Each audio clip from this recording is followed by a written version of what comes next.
At the center of the universe, at the border between the light and the dark, stands Castle Grayskull. For countless ages, the heroes of Grayskull have defended the universe against the forces of evil. Walk through the Hall of Living Pictures and learn the history and mystery of the Masters of the Universe. Dive deep into the mythology of Eternia, Etheria, and more.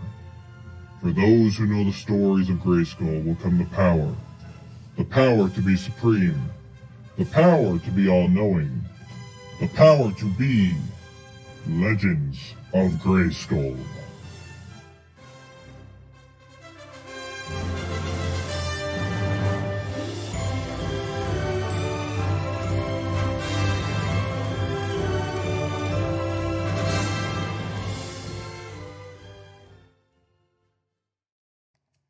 Hello everybody and welcome to episode 16 and a half of Legends of Grayskull, the fan podcast where we discuss the history, the mystery, the magic, and mythology of Eternia, Etheria, Nordor, Primus, He-Man, She-Ra, new adventures, old adventures, comics, mini-comics, anything and everything you can think of with that He-Man, She-Ra, Masters of the Universe, that little Mattel logo down in the corner. I'm Matthew Dooch. I should be here with Sean Scavarna, but he has just sent me this photo last night, and he has decided to take a beach day. So, everyone wave hi to Sean at the beach, and we hope you have a good time. So instead of just sitting here holding the bag alone, like Sean left me, I reached out, and we've got a special guest host today. So I'd like you all to give a warm Legends of Grayskull welcome to the one, the only, the writer of bios, the clipper of newspaper strips, the horror hostess with the horror mostess, longtime He-Man.org moderator, great member of the fan community, panel moderator extraordinaire, Danielle Gelehrter. That's the wrong picture. There you are. Welcome, Danielle. Hey. How's it going, Matthew? Pretty good. I should have known I'd mess that up with my buttons. I got too many buttons. So, Danielle, we want to thank you for joining us today. We appreciate you filling in since that loser Sean couldn't be bothered to join us. Hey, he's at the beach. I hope he's social distancing from the sharks. You better be, Sean. And wear lots of sunscreen, especially up top. Yeah. All right. Well, it's great being here, Matthew. So, Danielle, why don't you give a quick introduction of yourself? You've done a lot for the community over the years, both officially and unofficially. You're doing a lot of stuff right now. There's actually a lot more I want to put into that intro, but I kind of ran out of breath there. I didn't breathe properly. So why don't you just give us a quick little intro to you, and then we'll dive into some specifics. Okay, well, geez, I think I'm gonna have to hire you as my publicist after that lead-in that you just did, because I don't think I can really follow that up. But yeah, I'm just been a member. I've been a Masters of the Universe fan since the early days, like when the line first came out and the commercials and everything, and then collected the vintage line back in the day, and then. When in the 90s, when the fan community sprung up on the internet, I joined up in the early days on the Adam Tyner.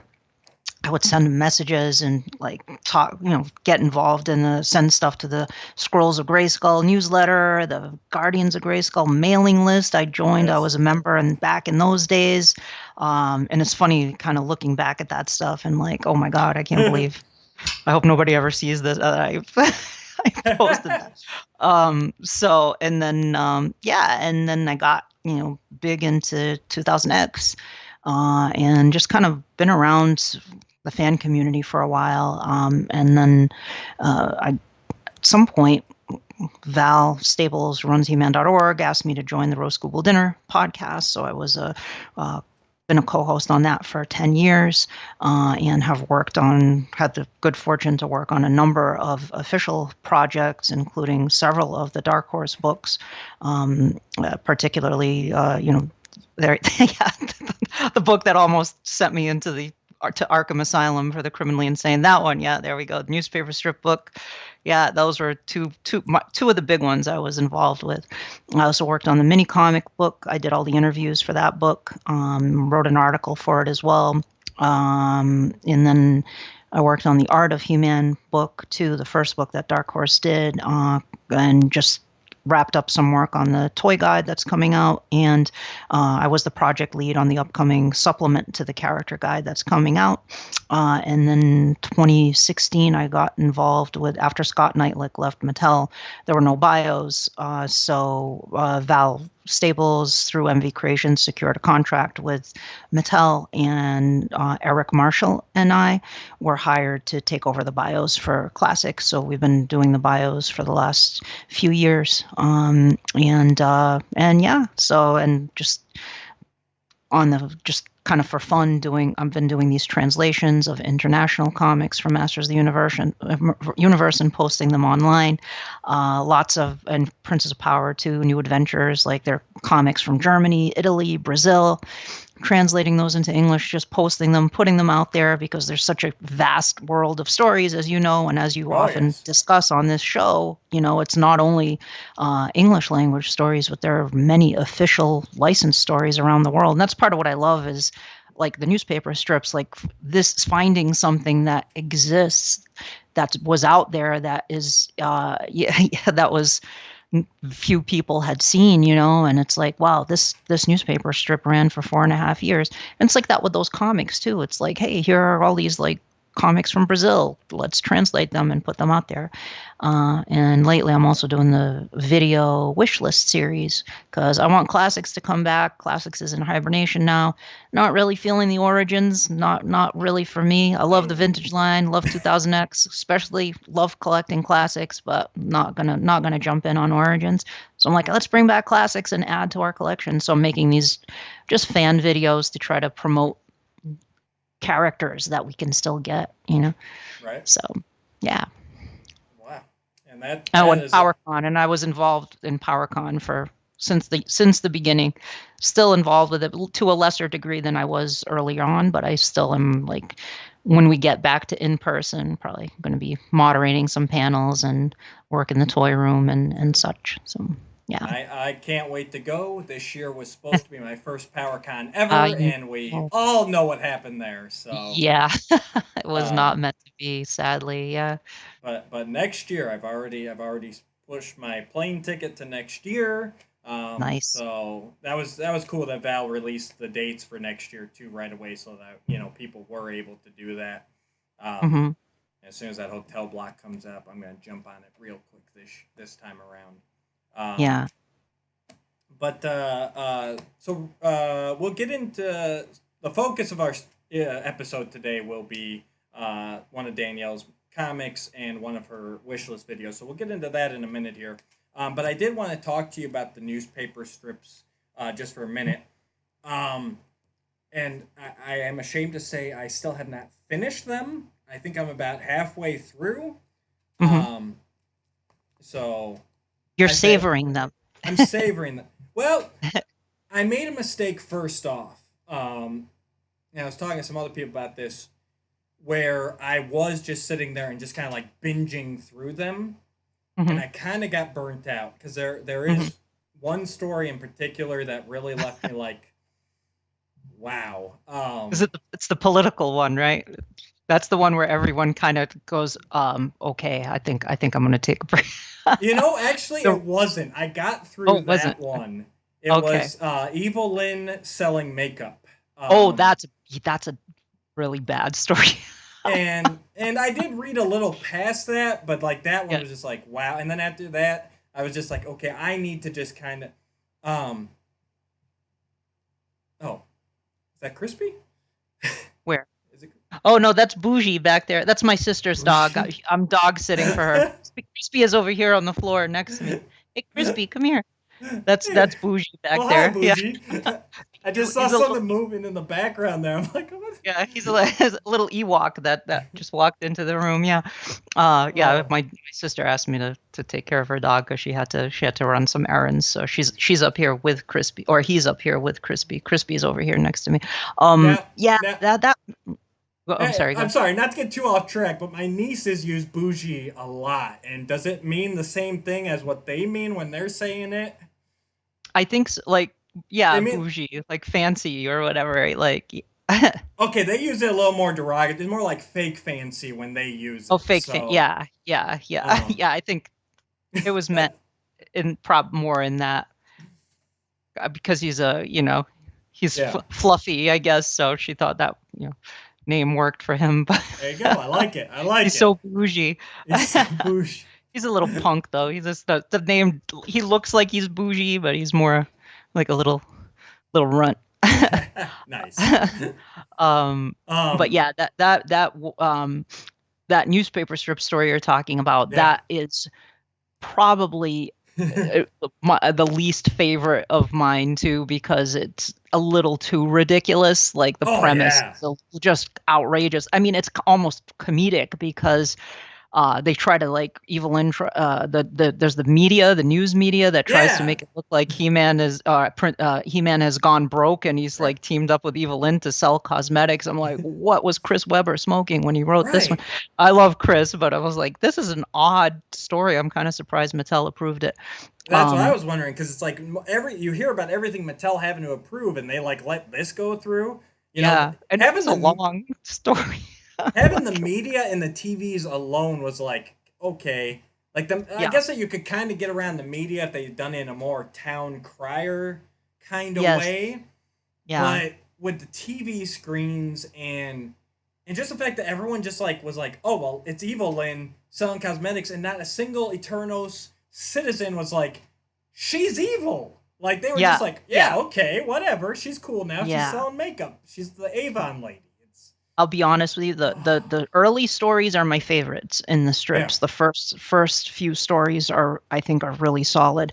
Then it starts to get hit or miss. There are some stories later in the run as it goes on. Some of them are really strange. And I don't want to spoil anything before you read it, but there are some couple that I think are pretty strong too. There are a couple of really good ones left, I think. There's one about an earthquake that I really like, and there's another one about the Kartan, the lost tomb of Kartan, who's this like ancient ruler, and he has these deathless soldiers that are made of sand. It's a sort of an Egyptian nice. vibe to it, and I like that story. It has like a very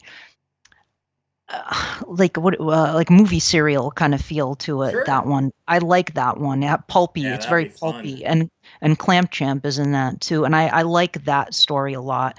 But there's another one like He-Man in Wonderland. It's like Yeah, I know. what is going on here? I haven't gotten Val to likes that that one one. yet, but that one I know that one's coming up. Yeah. But the And other there's a New thing, Adventures one too. oh, it was There's a okay. New Adventures at the end. The last story is a New Adventures story. Oh, I thought you meant the Wonderland one was set in New Oh no, no, Adventures. no, no, no, Oh, no. okay. Yeah. Yeah, and that's another neat thing that this one actually, because we talked about that before, how the UK comics and like the German comics, they just kind of went full force from Masters of the Universe to New Adventures, and none of the Hmm. US stuff really seemed to do that. There was always Hmm. that break in between. So it was neat finding out that these newspaper strips actually went the same way. Like they went right into, a New Adventures storyline. Yeah, Um, it did. And it tied it up pretty nicely too. Like it's the only New Adventure story that I'm aware of that has like an actual ending to it as well. yeah. So, yeah, we're missing still a few. We've since that book has been published, we have acquired more than half of the missing strips. Yeah. So, I'm hoping we find all of them someday and that we can republish the book with a complete run of the strips. And if anybody's listening to this and you had the newspaper strip in your newspaper, get in touch with Matthew and or with me and Yeah. let us Yeah. know. And Yeah, that'd be great. You actually read my mind. I was leading up to that where yeah. I was so basically it's an all or nothing thing because I know you had talked before about trying to find a way to get like a supplement out there with what you had found. Um, Mhm. is that still a viable option, or is it just if we find them all, we could look at a reprint, like a total reprint? I think to do a reprint, they're going to want a complete set. to do that. If we never find them, like maybe we could do like a pamphlet thing, like as a Yeah. PowerCon thing or something. Maybe we could release like a little pamphlet with the missing ones that we have found. Yeah. Because we also, in addition to finding the missing strips, we also, a lot of the Sundays we couldn't find in color later. We only found black and white. We got a lot of the color Sundays that we were missing. So those would be included as well, So, Nice. but I don't know if Dark Horse would be willing to do a reprint unless we had a complete Yeah. run. You never know, though. They might, or some kind of pamphlet that you could, display alongside Yeah. the newspaper strip book. Yeah, that's what I was hoping for. At least if you at least had a secondary book where you could go like, okay, when I get to this point in the main book, I can look over here and I can actually, Yeah, yeah. So If worst comes to worst, maybe we can put them online. Like if we never find them too, maybe, or yeah, they don't let us print something, maybe we could just put them online as like a download. Like here are the missing pages that you can print out or something. right, right, At some point, I want to get them out. very nice. Um, Yeah. oh, and I guess the other thing I really have to say about the newspaper strip book, I definitely recommend everyone picking it up. There's a lot of good stuff in here. You get to see a lot of the later characters, like Danielle said, Clamp Champ, Ninjor. Um, there's quite a bit of a horde presence too, at least in the part that I've seen so far. Hmm. Um, the one thing though is like when I was binging it is the way it's set up because these were daily strips, so you were getting 7 strips a week. There is some overlap on some of the Hmm. strips where it's kind of like, well, I just read that, so but Yeah, it you probably repeats. yeah, you probably wouldn't notice as much reading it daily back when it was being printed. But you definitely notice it when you're reading through the book. So for that reason too, I try to take it into smaller doses here, than Yeah. to sit down like a novel and just go through it all. Yep. Yeah, I think too, like sometimes people weren't reading every single day. Like they might pick up the paper and they might have missed like a Hmm. couple of days of the story, so it goes by slow. And then Sunday seems to recap Yeah. quite, key things that happen too in the dialogue and stuff. Well, because I remember that as a kid, honestly, my dad was out of town working during the week. We only had a Sunday subscription to the newspaper. We didn't get Hmm. a daily, even when we had subscriptions. So, yeah, I can Hmm. definitely see why they would keep that in mind as they're publishing this. Yeah, yeah, um, yeah. It's definitely something where Chris Webber, the writer, even mentioned that when I was talking to him that they had to kind of keep that in mind too. And when you look at through the scripts too that he wrote, you can see that it's definitely he has it broken down so that he re covers the what he anything that might be important if you didn't read the dailies. Right. Yeah. But yes, amazing work. And then of Thanks. course, of course, the one that, if I recall correctly, sent you into hibernation for a while. Yeah, Um, yeah. I'm getting PTSD just looking at no. No, I'm very proud of that book, but it was very intense working on that. Yeah. I gotta say, when this was number one, I've always wanted kind of an encyclopedia to He-Man. Me Um, too. when it was first announced, I was picturing something more akin to like how Transformers. I know Transformers did one. Marvel has done a lot of them, like Spider-Man. In that, I can't think of the name. There was a company that did like just that, and it was kind of like they're just kind of like guidebooks, but they would just kind of go over the main points. Like the Hmm. Transformers one was probably about half as thick as this. It went over your main Autobots and like the main things about it, and then your main Decepticons, and it was just kind of more like bullet points. And they basically just stuck to like the most famous or preferred version of the character. Like Optimus was all the G1 Optimus. They didn't talk about the robots in disguise reboot or anything like that. Um, and so that's kind of what I was expecting. And then when this came out and I actually started diving into it, it's like this is a million times better. I mean, it's for those of you who don't have it. I mean, it goes into such detail. I mean, and I use it all the time on the show here. If I use it to make sure I've got my facts right. I use it to learn more about the obscure characters, and it just goes over everything. I just flipped open to She-Ra randomly, and she's got 2 full pages here going over everything from the Filmation series to the Ladybird books to audio plays from Germany, everything. So, and it's funny because Shezar is right after She-Ra. So, Yeah. um, so how? I guess I've always wondered, like, how did you sell this book? Was it a hard sell, or did you? I mean, especially with how in depth it was, or was Dark Horse just like, yeah, go for it, because this is so above and beyond any other guide that I've seen on the market. You Hmm. know. It was something that a lot of fans were asking for online.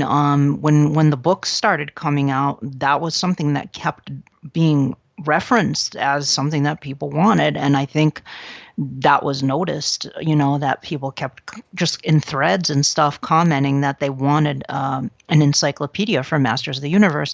So it was always kind of perplexed me when there were some fans that were like, why are they doing this? All this information is available online. And it's like, not really, unless you Oh. can read German and Italian and Portuguese.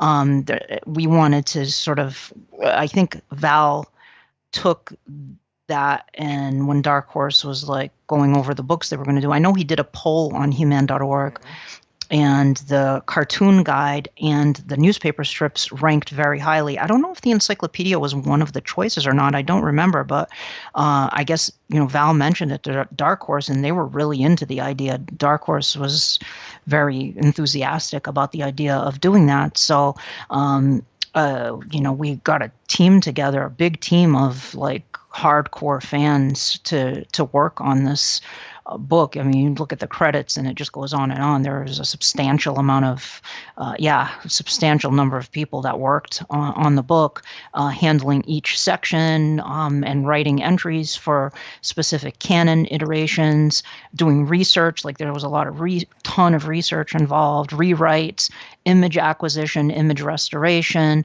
all of that stuff. So it was a very intensive process that a lot of people worked on it, but the end result was, I think, was worth it, because it's more comprehensive than anything you'll find online for Masters of the Universe. Like a lot of people might let's talk about using Wiki Grayskull or something like that and there's a lot of misinformation there. We were just joking about that the other day, just because there is so much misinformation on there. And then the Oregon Encyclopedia is really good too. Rocky maintains that. It's awesome too, and that is an excellent resource too. But I think this is a more comprehensive sort of everything together. You just flip to the page you want to look at, and there's the character or whatever item and information about them. So it was fun. That was the neat thing too, is that not only is there characters, but you go over factions, you go over artifacts, weapons, vehicles, spells. I mean, yeah, I did not expect any of this. I think especially if you're a fan of the lore, like the mythology for Masters of the Universe, that's like a must-have book. Like some people are much more into the visuals. Yeah, I love the visuals too. Masters of the Universe is like famous for its artwork, And I worked on the Power and Honor Foundation book too. Like that was a big thing to sort of cover the artwork. And then Dark Horse did the official Art of He-Man book, and that kind of covered the artwork of Masters of the Universe between those two books. And then it's like, well, what else can we do? What else is out there? And the stories and characters of Masters of the Universe are so iconic that we really wanted to kind of put everything together and then hit every canon, because it was a global brand, it was a global phenomenon. So there were so many different iterations of it. Like you had Aidan Cross was doing all the UK entries. It's just that alone is just a lot of material. And Sebastian Vogel did all the German stuff from Sebastian from Planet Eternia. He did all the German stuff. It was just like an immense amount of material that had to be written about. And many others, like Yuka was on here recently. He did. Yes. He wrote a lot for it. James Eatock did a massive amount of material. All the filmation stuff in that book was written by James.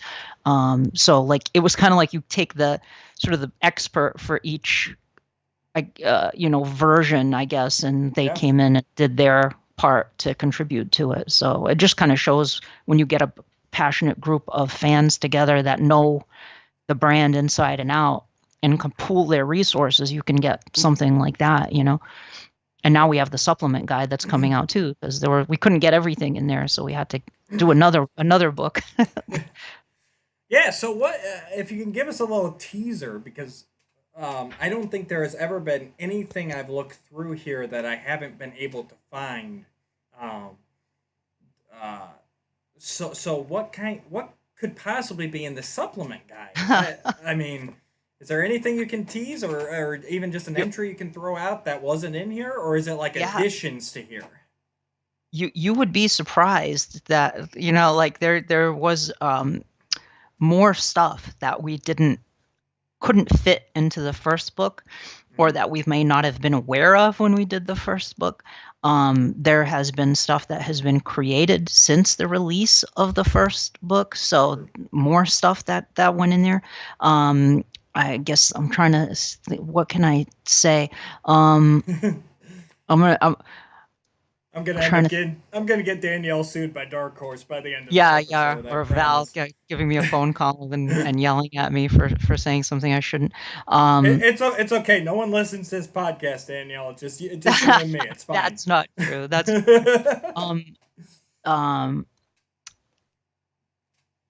I'll throw this one out because we're going to probably solicit it soon. Video games was one of the ones that was in there. Like, stuff like lore from the video games was something that was in there. So that was not in the first book. We talked about it for the first book, but it wouldn't fit. We couldn't get it. We had to kind of draw the line somewhere, and that was one of the things.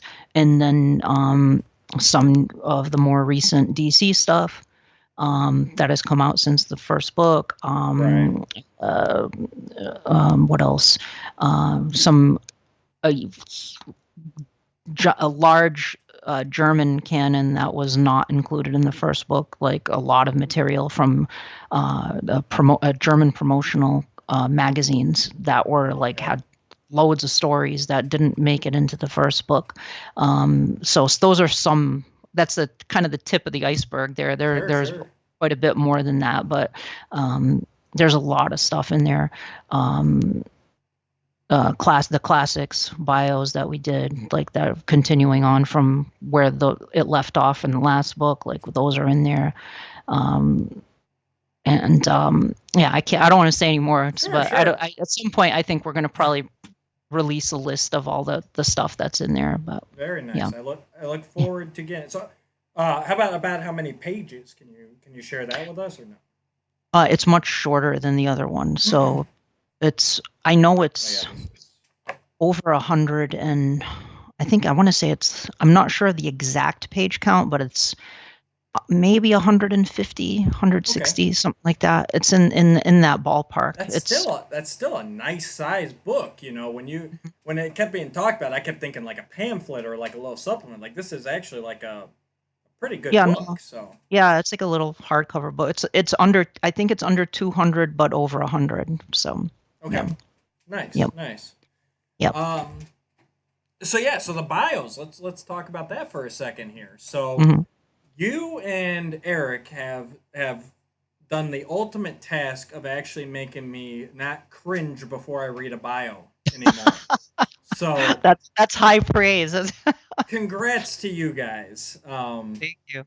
And that's me personally with the bios. I've always felt they were a little too story driven, a little too focused on telling a full and complete story. I always thought that they should have just been more like file cards where it's like, He-Man is the most powerful man in the universe. His abilities include this, this, and this. He transforms with the Sword of Power, That being said, I do also like the ones that you guys have done where you've been dabbling with the ancient gods and telling little stories your own. but without going too far where it's like, okay, this is the end of the universe in one bio card on the back of a toy, you Yeah. know. So what's been your favorites to work on so far? Well, my favorites are Eric's. You know, Eric, every time he like when he would send me a bio, I'd like always get like excited, you know, because we had to divvy them up, and he did half and I did half, so I'd always kind of like geek out when he'd send me like, okay, I wrote up the bio for this character and this character. I don't know what the favorite. I guess some of my favorites are. I mean, as no secret, I'm a huge, you know, horror fanatic. So that's kind of what I brought to some of those was I got to do Rap Trap's bio, which I really like. I pulled a lot from like classic Mummy films for that one. Right. Uh, Karg, I gave him a sort of characterization as this Inquisitor of Snake Mountain, the sort of the Grand Inquisitor of Snake Mountain, you know. So I didn't want to go say torture. That's a bit extreme for Masters of the Universe, but he's cut from the same cloth as like Count Rugen, you know, Count Yeah. Marquis de Sade kind of has that kind of Absolutely. vibe to him. You know, a gothic villain kind of thing. We all knew what you were saying, but keeping it family friendly at the same time, Yeah, yeah. which is what Master's all about, in my opinion. It's like read between the lines and you'll see what it means, but we're still keeping it okay for the kiddos. Yeah, yeah. I didn't want to go don't want to go too dark, you know. Then it doesn't becomes not as much Masters of the Universe. Um, Dark Star Fragment. I loved writing that because I got to do a monster squad, you know, kind of Yes. a supernatural bio with that. So that was fun. I guess I like writing the horror themed ones the most, and then some fun ones. Like it's just fun to do.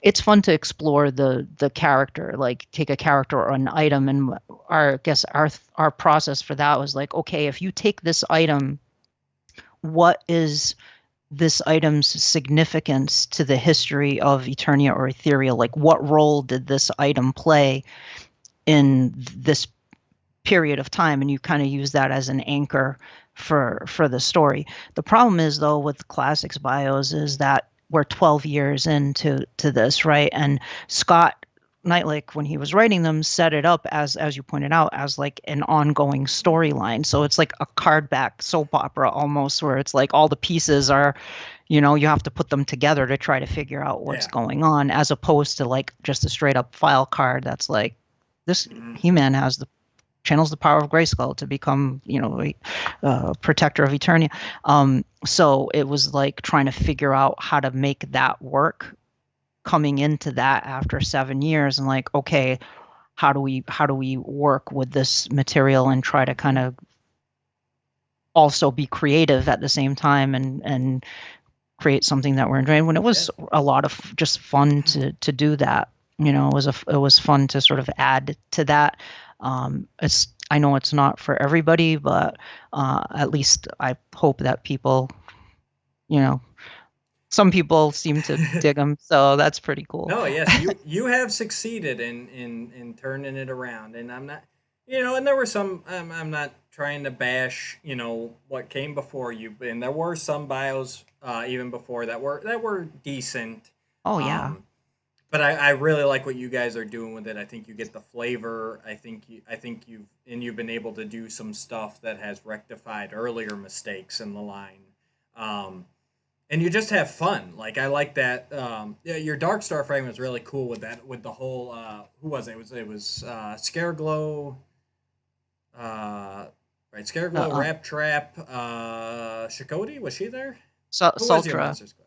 No, The Sultra. witch. That's Sultra right. was the witch. We didn't have Shakoti because I was like, Shakoti's too powerful to hang out with. Like she seems like so Right. removed from anything. Like she's like, Shakoti just strikes me as such a powerful entity in and of herself. You know that she would be like the leader of such a group. Whereas I kind of wanted Scareglow to have his own little thing going on the side. Yeah, Sultra and then the Crimson Countess too. That's right. But yeah, Yeah. that was a nice little like a B squad of villains. No one Yeah. too powerful, but working together, they could be kind of like a Sinister Six type of vibe where they Yeah, could really yeah. kind of take them down. And of course, I got to throw it out there. The one that I love that played into some of the stuff in my head was the Space Ace bio. Like Yes. that was a ton of fun, and I still want to see that someday, whether it be a comic or a show or something. I want to see just this crazy side episode that follows Space Ace fighting against I feel bad I can't remember his name now. Flundor. No, that's right, Plundor they were fighting against, but who the little imp or the Oh, it magical was character. Wook Wook. from the Italian con. He's like a Mr. Mixia Spitlick type, Yes. Bat-like type who's omnipotent magical powers Right. that, yeah. No, if that ever goes into like a comic or a show or something, that's gonna be my favorite episode because that was hitting everything for me. Oh man, I had so much fun writing that. Like I was like cracking up as I was writing because it just you always have like that one episode, like even if it's a serious show, you always have Yeah. that like in like a Justice League or something, you always have Hmm. that like one or two episodes that are like a little bit more lighthearted that have it's still like an adventure, but it's a little more levity to it, a little more fun to it, and it has. I wanted to give it a little bit of that Guardians of the Galaxy feel meets Yeah. Booster Gold. You mentioned, I love that you mentioned Booster Gold when you Oh guys talked yeah. about it. So I was like, that's exactly what I was thinking. Space Ace's personality would be that kind of arrogant kind of Oh, personality that he would have. and you made me care about a character that I didn't give, you know, a feeling for before. It's like the whole Vicron concept. Like I was just kind of like, whatever. It's the trio. It's that original concept, and I'm just like, Right. whatever. And then after reading that, I'm like, you know what? I'd really like to see Space Ace in something using this personality. Where he doesn't just Mm, have to be like an early concept guy or kind of a clone of He-Man like they like to do with a lot of those concept characters. Um, yeah. and above all, I think Masters should be fun. Like at its core, I think that it can get serious, it can go to dark Hmm. places, but it's got to have its fun too. It's got to have that balance, Totally. or else it's just any sword and sorcery thing. So Agreed. Yeah. I mean, my favorite characters tend to be the more humorous ones. Like I love Cringer and Orko and right, Prince Adam. Like that trio of characters was almost like their own little comedy team almost that I love. I just because it's just I don't know, me I love the adventure and the mystery and everything, but I also love like I do love the little humorous aspect.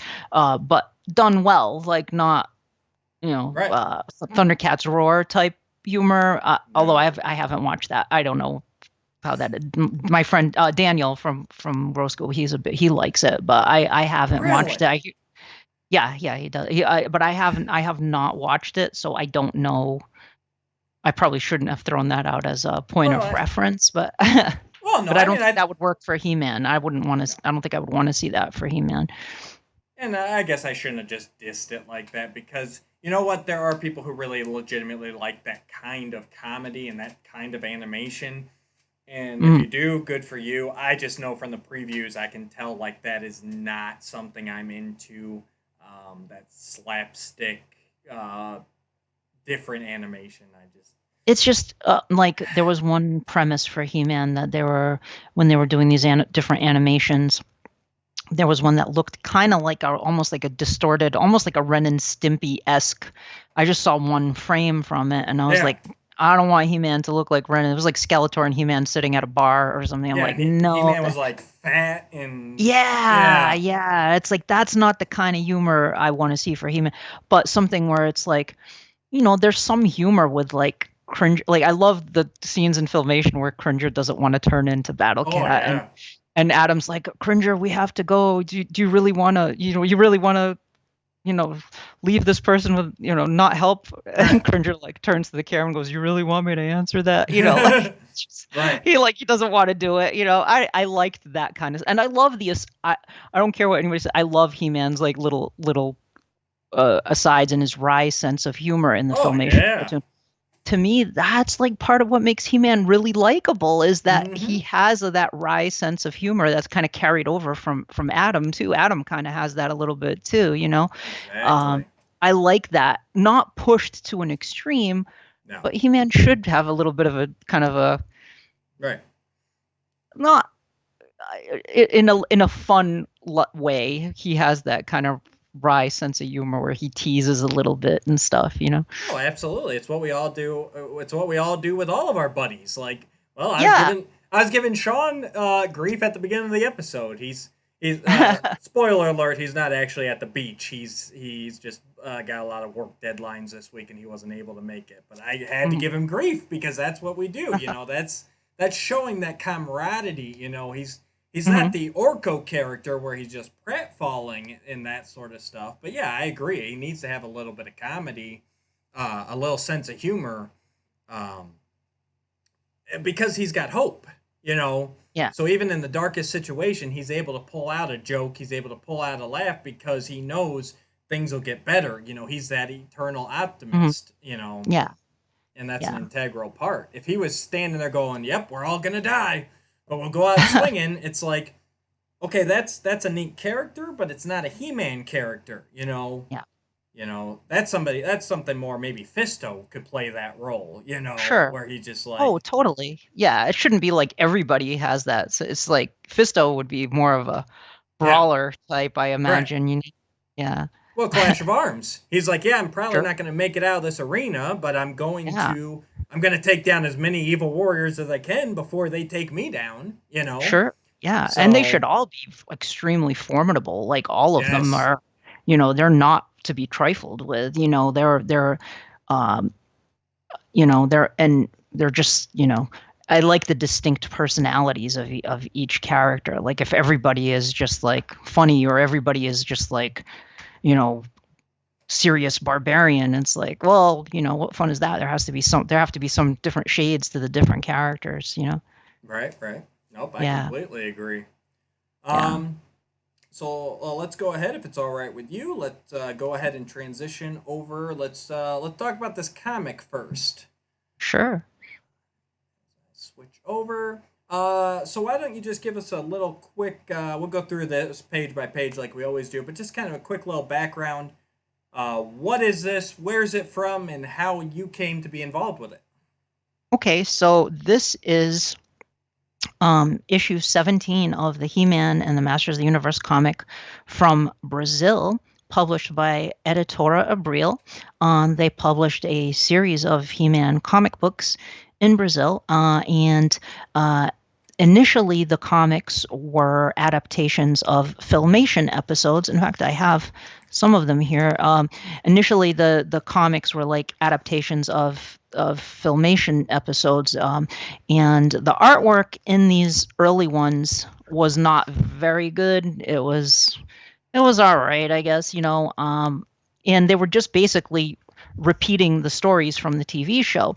And so fans wrote in, readers, kids, you know, were writing into the comic book and complaining that, hey, these are just repeating the stories from the cartoon and the artwork isn't that good. So Editora Abril actually completely changed gears and they started publishing original stories in issues that also had reprints from the UK comics and the Star comics. But definitely the most notable thing was that they had original stories. They got Watson Portela, who is a very well-known comic book artist in Brazil, to come in, and a couple of writers, mostly Jose Menezes, to come in and write stories. And their stories were pretty solid. They looked like Filmation style stories. Watson Portela's artwork was really quite good. And the storylines that they developed for some of these issues were really good fantasy stories, fantasy sci-fi stories, like in the tradition of He-Man. Yes. They created a lot of cool characters for these issues, these original stories, and then they also started a She-Ra comic, and they also wrote some original stories for She-Ra, combined with reprints of the UK. So for this one, this issue, they had like a couple of stories. Like you have the first story, you know, they have the first story.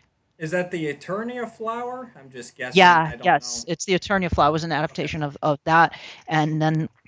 But they changed it. They had their own. They started doing like taking Filmation episodes and go, let's do our own version of this, and they would kind of alter it sometimes. Really? Was it interesting what they started doing? Yeah, they were like, well, let's make this our own version of this story and change it around a little bit. like it was kind of interesting what they started to do in some of these. Then they had like little puzzles in the middle, like games and things. People would um, send in artwork and stuff like that.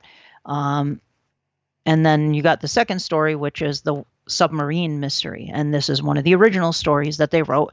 It's probably the most popular of the original stories that they did in Brazil. And it features the villain, Shezar, or Shezar, where I call her Shezar, Yeah. but a lot of people call her Shezar too, which is Yeah. perfectly fine. I don't know what the writer's intention was there. I was just kind of basing it on, I speak Portuguese because my parents are from there, so I was trying to like, okay, how would this sound in Portuguese? I was trying to Right. do like, so And so yeah. is that how you found out about these? Oh yeah. Well, I knew about them for a while because I had seen them on He-Man.org, Okay. and there's Marcelo Barbosa Macbee on the org. He started posting some pages from them. Like he started a thread in the org about it, and so when the character guide happened, one of the canons that I had to write entries for was the Brazilian comics, since I read Portuguese. So I had to try to find them Right. to get them all. So I reached out to Marcelo, and I also reached out to a fan, Nuno Mata, out in Portugal, because they also distributed these comics to Portugal too.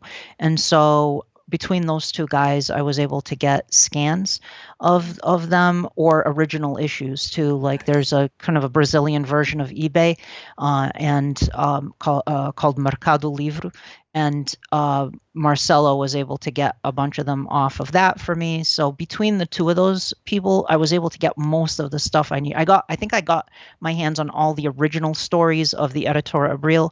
I Mhm. got my hands on most of the mini. There was another Brazilian canon, the Estrella mini comics, which I wish we had put in the mini comics collection, but they did. There were official mini comics, and a lot of those were original stories too. I still haven't gotten my hands on all of those. I'm still missing the Merman one. That one Yeah. I'd really like to get because that's an original story. But I got my hands on most scans of most of those. So once I got those, I read them all. I read all Hmm. the Brazilian stories, wrote entries for all the characters, for He-Man and She-Ra, for the Brazilian canon, for the encyclopedia, for the character guide. And so once I had all that stuff, I'm like, well, I have all these scans and everything. I'm like, Yeah. I should do something with this, like, what if I translate them and start posting them? So I talked to Dusan, who's worked with James on Return of Faker and stuff, Dusan Mitrovic, Hmm. and Dusan is a super talented guy, So I translated the Absolutely. story, sent it to Dusan. He transposed the text onto the pages, restored the pages to make them look like brand new. Like he really did a Hmm. nice job with those, and then we've just been posting those. Yuka helped me with one of them too. He did the Zodak mini comic. I translated that and sent that to Right. Yuka. He did that. So yeah. So that's kind of how I found out about them, was just through the fandom, and then got to really know Okay. them through the character guide. Yeah. Nice. Nice. Yeah, I remember. Shezar popping up Hmm. here and there over the years, and I knew she was from one of the. I knew she was from one of the foreign comics, but I Hmm. never really knew which or tracked it down or anything. So, but yeah, Yeah. it's really cool of you to actually be translating these and putting these out there for us simpletons that only speak one language. There's no way we ever could have done it otherwise. So Well, it's awesome. And yeah, guys, go check out on Facebook. Like Danielle's just putting these out there. yeah. There's no subscription fee. There's no and it's not anything. and it's not only me. I only translated the Portuguese language ones, the Brazilian ones, but Mhm. Gunnar Sadlowski translated a German comic. Sebastian Vogel is working on a German comic for me, and the Italian comics were mostly translated by Joey Cacciatore, and a couple other Italian fans for the character guide. Mhm. But so some of the Italian stuff we've been putting out there too, and German stuff. So it's like a group Oh of yeah. like fans that are just like, hey, I'm like, help me do this, so English speaking fans can read this too. Right.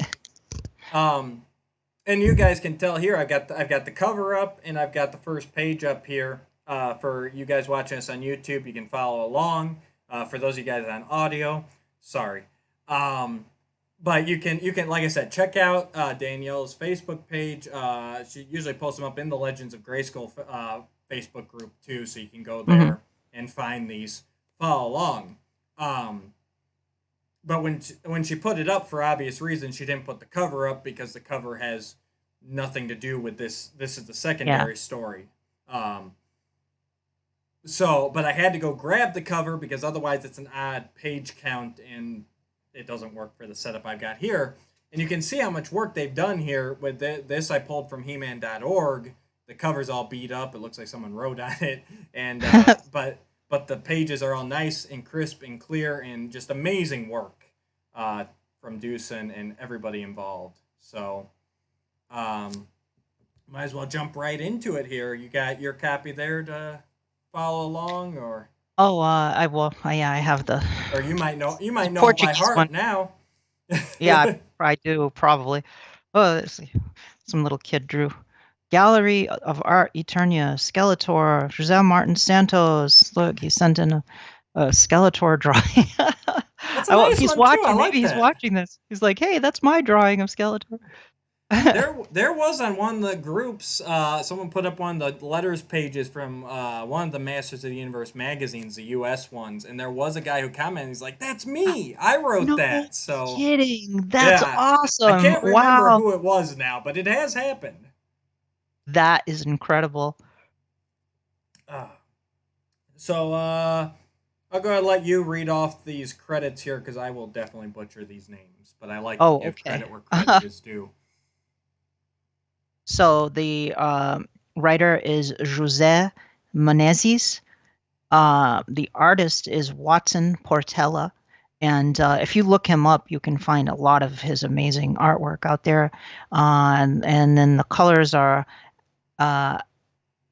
Alvaro Sergio. I think that's who it is. And then Dusan did the text transpositions and the restorations on it, and I did the translation on it. Very nice. Yeah. I like the way they started this up here with this opening shot that kind of, it's He-Man standing in front of the girls in the tubes with a fish monster attacking. Yeah. And it's like it jumps you right into the center of the story, and then it takes you all the way back to the beginning. You know, I like that interesting setup there. And so basically we've got after, you know, it's Lake Crowley. I'm gonna go with Crowley. I think that's, yeah. A place where strange happenings have become routine, provoking fear and amazement in the fishermen. Is He-Man prepared to solve this mystery? Of course, we all know he is. He's always prepared. And then you got the a fishing boat with a farmer and a daughter, and the boat is just destroyed out of the water. So nice action-packed opening. And I do agree with it. As I was reading this here, everything feels very Filmation-y. The designs are like spot on, and even the stuff that they create, like you could see Filmation created it too. The fisherman and his daughter and all these other guys we're going to see. So that's really nice to see. Yeah, they were definitely going for a Filmation style with these, unlike some of the other comics. Like if you look at the Interpart comics in Germany, or even the Italian comics, they're not as on model as these. This is more on model. The colors are off. Like Man-at-Arms mustache is like gray in one scene, and Fangman is green in another one. Like sometimes the colors are a little off, but actually they're pretty. They're recognizably Filmation style when you look at them. Absolutely. Yeah. Although Granomir, there's another couple of stories where Granomir shows up. I should translate those at some point. And he's Granomir, but he's green. He's the green Granomir, and he has like feathery wings instead of bat wings. It's kind of weird. Like why did they do this? Like everybody else looks like Filmation, but it's like, why did they go for the green version of Granomir? Yeah, I thought that was a bit strange. I think there might even be if you look in the character guide under Granomir, I think there's a picture of I think we did have a picture of the Brazilian Granomir, I'm pretty sure. I'm gonna have to Yeah. look that up now. Yeah. But back to the story there. So the Mhm. fishermen are all floating there. Everything's destroyed. And the daughter has disappeared. Yeah. Um, and then we go to the palace. Man Arms and Adam has a new vehicle. Mhm. Um, which I like that. I like that too. It looks different than anything we've seen. Honestly, it almost looks a little New Adventures. Not to It bring kind up of anything does. Yeah, bad. you're right. Yeah. But yeah, it's kind of got like a shuttle pod type of feel to it. Mhm. But typical setup. They're testing a new vehicle and they head off. Mhm. Um, and luckily, and all that cartoon comic coincidence, they just happen to fly right over this ocean where this boat's been destroyed. Yep. And they find out that they save the fishermen, and they find out that there's something going on where these boats keep getting destroyed and girls are disappearing, which is a Yeah. great setup. It's a nice little horror movie setup. I even like how they're telling it around the campfire here. You Yeah, know, I like that too. Atmospheric. Yeah. yeah. You get a lot. There's a lot of good art here. You got the waves crashing and them getting lit by the campfire. It's you know Mhm. it's a great setup here. Uh, and yeah, guys, we're not going to read through everything. We're just kind of giving you the gist and everything. But um, and then then we got the Black Pearl rising from the water in the Mhm. middle of the night, and everyone just getting freaked out. Yeah. Um, Yeah. And one of the fishermen saying it's the curse of the waters. yeah, and like he's saying run, and he's taking off, and I'm just like incredible. Like Yeah. there's nothing I faced worse stuff than this. It's just a black sphere. What can that Yeah. do to me? Um, and they all get knocked out, or they try to get knocked out. Um, all the fishermen seem to, but luckily Adam is able to gain his sensations long enough to transform into He-Man, Mhm. and gets all of them out of there. I will say that is one thing here. It's not a very vibrant transformation. There are a No. lot of No. people who can really. Fred Carrillo pops to mind in the Golden Books. He Yeah. really nails those transformations on the page. It's a hard thing to get, um, Mhm. but yeah, minor nitpick. Yeah. Yeah, he's just like, okay, I'm He-Man now. Like Right. there's the glow around the sword there, but it's not as striking as it could be. Yeah. Mm-hmm. And so then He-Man gets his friends to safety, and he's gonna go after this Black Pearl. We Mhm. get a nice couple pages of them just swimming, some interesting aquatic life. Here again, Yeah. they followed the filmation path of making them look like sharks and fish, but with a twist where you can still tell, hey, I'm on an alien world here. Yeah, with the horn on its nose and like, I love that. That snout has like a horn coming off of it. It definitely gives it that more alien Yeah, feel to it. And that's something I think is important to do. Like if you do a new version of He-Man, you got to kind of have those touches where, yeah, it's recognizable. Like there's maybe an Earth parallel to that, but it's just weird enough that it's not really what we have. It's evolved in a different way or something. exactly. Yeah, Yeah. yeah. Make it recognizable so that the kids can follow along with what it's supposed to be. But yeah, definitely give it some tweaks. The warts and everything on these fish, it looks Yeah. awesome. And I gotta say the pacing in this is actually really nice too, because we get a Mhm. nice couple pages here of just He-Man fighting these sharks, and he loses Mhm. his sword for a moment, which is a nice way for him to have to settle it without slicing their heads off. Yeah. Once again, keeping it family friendly, but still allowing him to use a power sword. Yeah. Um, and yeah, so he ends up bonking them, and that's when he finds the Black Pearl. Um, Yeah. I love these underwater shots too, like the blues and the yeah, greens, like the just really visually very striking. yeah, nothing's really lit properly. You really get that sense that you're at the bottom of an ocean here, where Mhm. everything's tinted and everything. Mhm. Um, I gotta agree. And then so He Man is luckily, because he's got to be running out of air by now. I mean, he's down at the bottom of the ocean. He's fought 2 sharks. He's He-Man though, so He is He-Man. Sometimes he can breathe in space. So I mean, there's a black force field that comes out and ends up sucking him into the Black Pearl. hmm And so then when he ends and up, there's that fish watching him too, that weird, crazy looking swordfish with the yellow and blue and everything. oh yeah, all animals in Eternia have these vibrant color schemes. They must have Yeah. never had to worry about camouflage Yes. because they all evolved with just these magnificent colors. I mean, and I really liked it. This is creepy. Like the girls in like the pods here, and He-Man waking up in a room of just these knocked out girls. Yeah. And all of them have really neat designs that feel at place on Eternia too, without just being Yeah. like cookie cutter. Yeah. And so in the next couple pages here we got Yeah. And just Yeah. Watson Portella does tend to get a bit cheesecake with some of these designs too, which has been commented on quite a bit after I posted. I'm like, yeah, that's welcome to the world of Brazilian He-Man comics. Honestly, it's not too much more than what we No. saw in Filmation, really. I mean, there's a little true. bit of that, but I mean, whenever Yeah. Tila walked away from the camera, you kind of got the That's same true. thing. That stuff So, was going on there too. Yeah. yeah. So that's why I say it's not too far off, but it is It is definitely his, and he made it his own. Mm.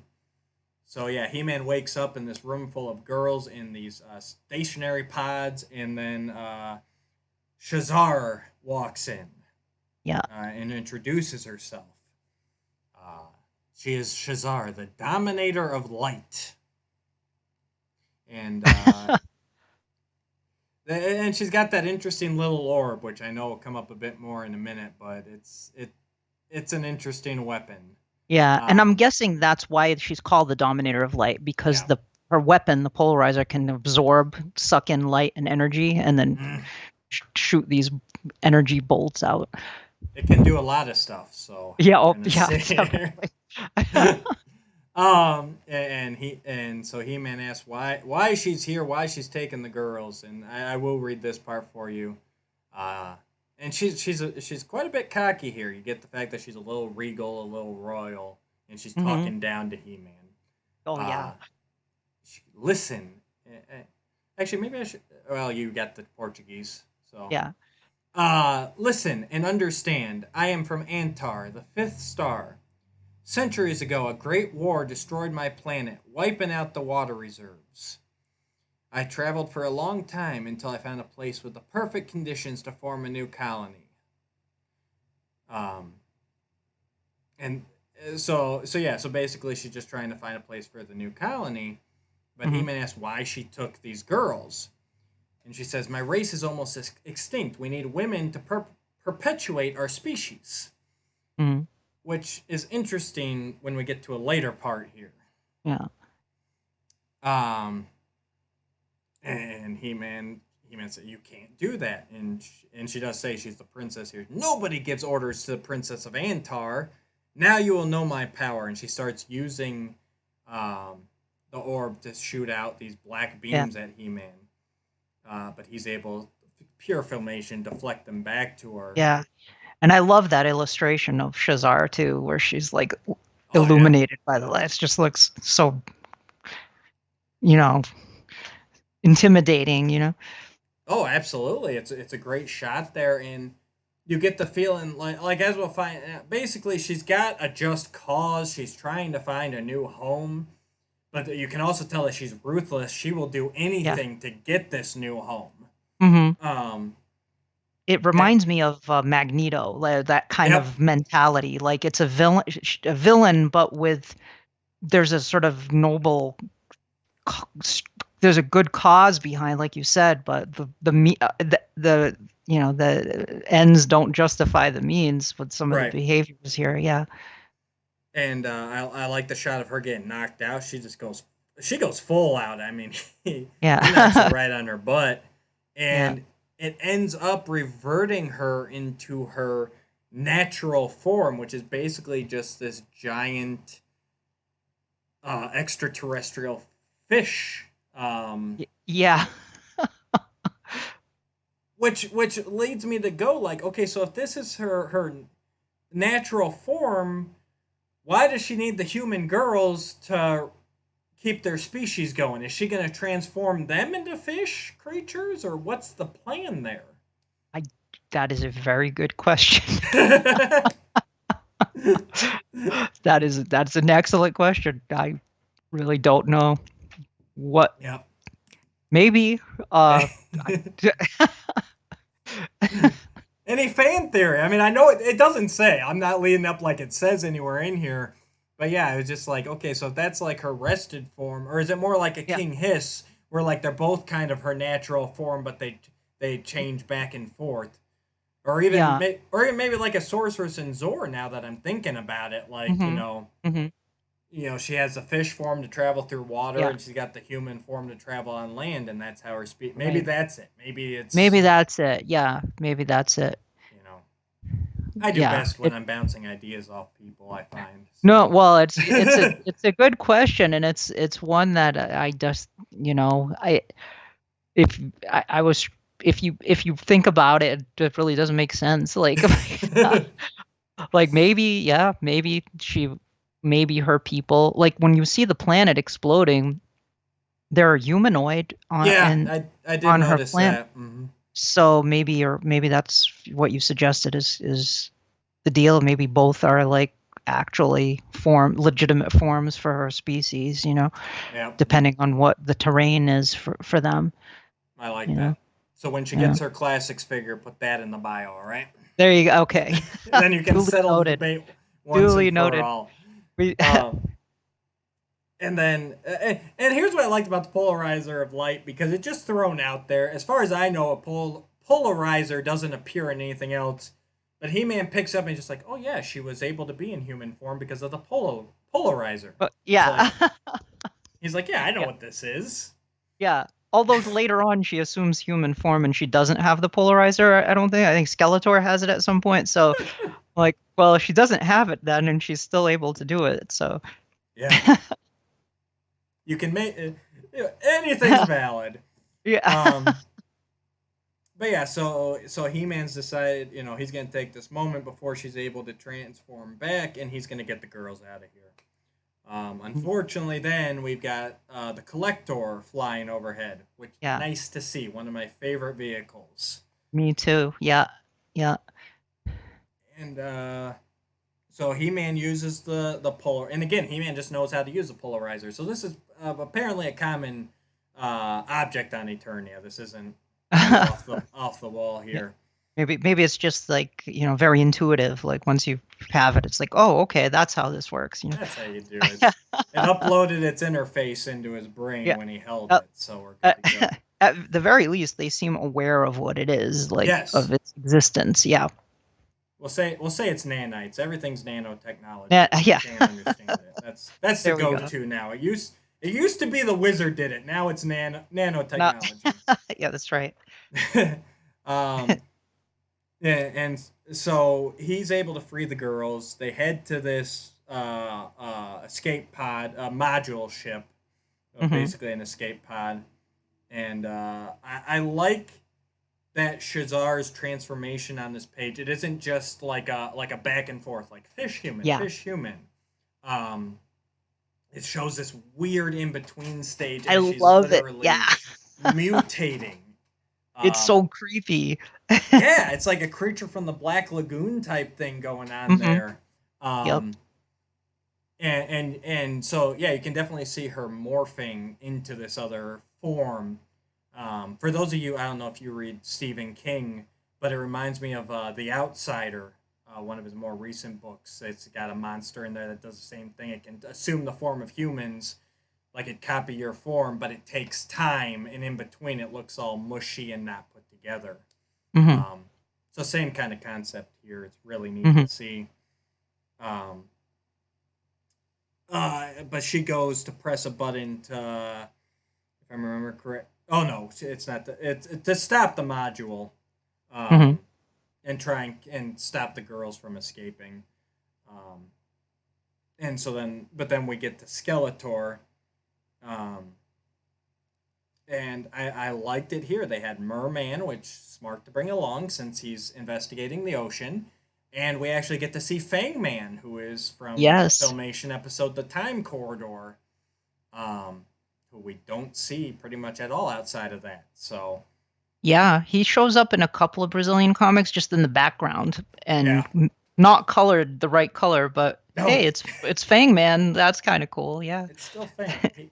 He's shedding his skin right now. It's his Yes. molting phase. So Or is that he is yeah. green in this, but he is instantly recognizable as Fang Man. Hmm. Um, so for all those people that say he left Fang Man in the past in the time corridor, no, he didn't. He's here. Look. There he is. Yeah. Hanging out with Merman and Skeletor. Right. Which they probably include him here because he probably looks like another underwater. Like you always throw the lizards and the fish in together. Right. Yeah, yeah. But it's a nice little team up here. Um, and then as they dive under the water to investigate what all these strange readings are, we find He-Man up against a giant octopus with elephant tusks. Yes. Once again, cool design. Very earthly, but still foreign. So Yeah. Yeah. these guys really got what makes Masters great here. Hmm. And I hear the Filmation theme music in my head as I'm reading this, like them trying to get to the escape pod, and this octopus. I picture him dropping out of the ceiling on them and just wrapping them Yeah. up. Yeah. Yeah, she presses the button and just drops the octopus on him. And at the same time, we got Skeletor swimming to the ship, which even Skeletor needs a face mask here. So Yeah. he's got a whole scuba suit on. Yeah. Why he didn't actually bring Merman with him, I don't know. But Yeah, that you would think you would maybe send Merman to deal with it, right? Go check that out and report back. And so we've got He-Man all tied up with the octopus. Skeletor takes the advantage to knock Shezar out and steal the polarizer. Mhm. He-Man is able to defeat the octopus, overpowers him. He doesn't have to kill him. He's just a simple creature. We just tie him up and throw him to the side. Yeah. And of course now Shazar's all like, "Help me, He-Man!" Now that she's being taken prisoner by Skeletor, Yeah. now she wants some help. Yeah. And Skeletor clearly he knows what the polarizer is too. Like he wants that. He seems to know what that is. So there must be some knowledge of that artifact. Yep. On Eternia. Yeah, and he uses it to just not. Oh no, he's absorbing the energy. That's right. Mm-hmm. He absorbs the light from He-Man and the octopus, and that results in them knocking out. As he takes off with the polarizer, and he's going to use it to spread darkness throughout all of Eternia and take over Grayskull, as we do with like everything. you do. Yeah. Typical Thursday on Eternia. Yeah. And so now Shezar uses her fish form to cause some ruckus. She transforms back and is able to use that to just mess with them. And I did find it interesting here. They forgot who Skeletor had with him, or Beastman was just hiding in the back the whole time, because now it's Beastman helping. Yeah, Beastman's hanging out there now. Yeah. Collector is pretty big. He could have been like, maybe he was using the bathroom or something in the earlier scene. Like we did. He was out of frame. He was just out of frame. Yep. And so I love how Beastman is distracted by it too. Beastman's right. like, look, right, there's a fish. You just picture just flopping around the whole thing, and Beastman just like, what in the world? And they end up crashing the Collector into a giant rock. There's like, yep.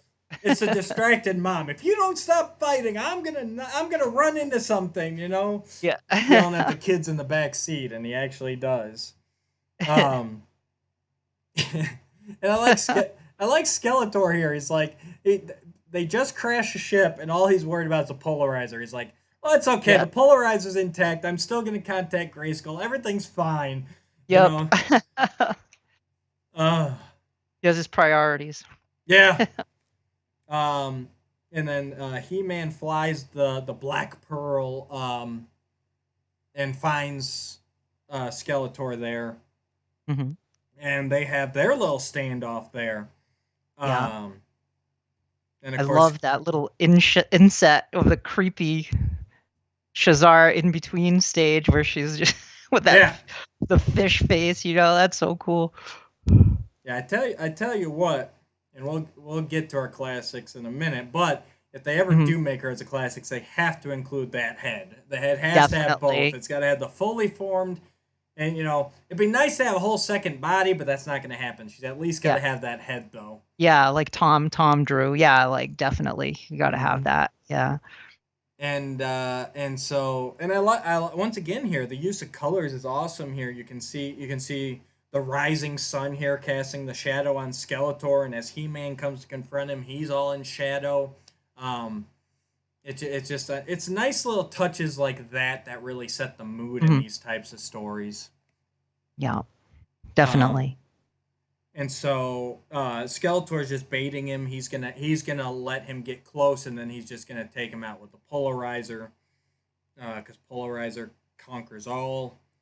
Um, and Shazar realizes, well, He-Man is maybe not my friend, but he's the lesser of two evils here. Yeah. All he was trying to do was rescue his citizens. Skeletor's actually trying to destroy everything. Yep. So she's able to help him out by forming a force field around He-Man to protect him from the Hmm. polarizer. Yeah, and you can almost hear like the Aquaman sound effect with a Yes, those. you see the Oh, circles coming out of her head. absolutely. That's a great touch. That is how all aquatic beings communicate or use their powers. It's Exactly. always Exactly. that. Oh, and that's what you get. You get the guys writing this and just have that love for all this kind of stuff. You can tell when they do just the Mm, little stuff they drop in there. yeah. Um, and not only does she put a force field around him, but she creates a whole army of He-Man illusions.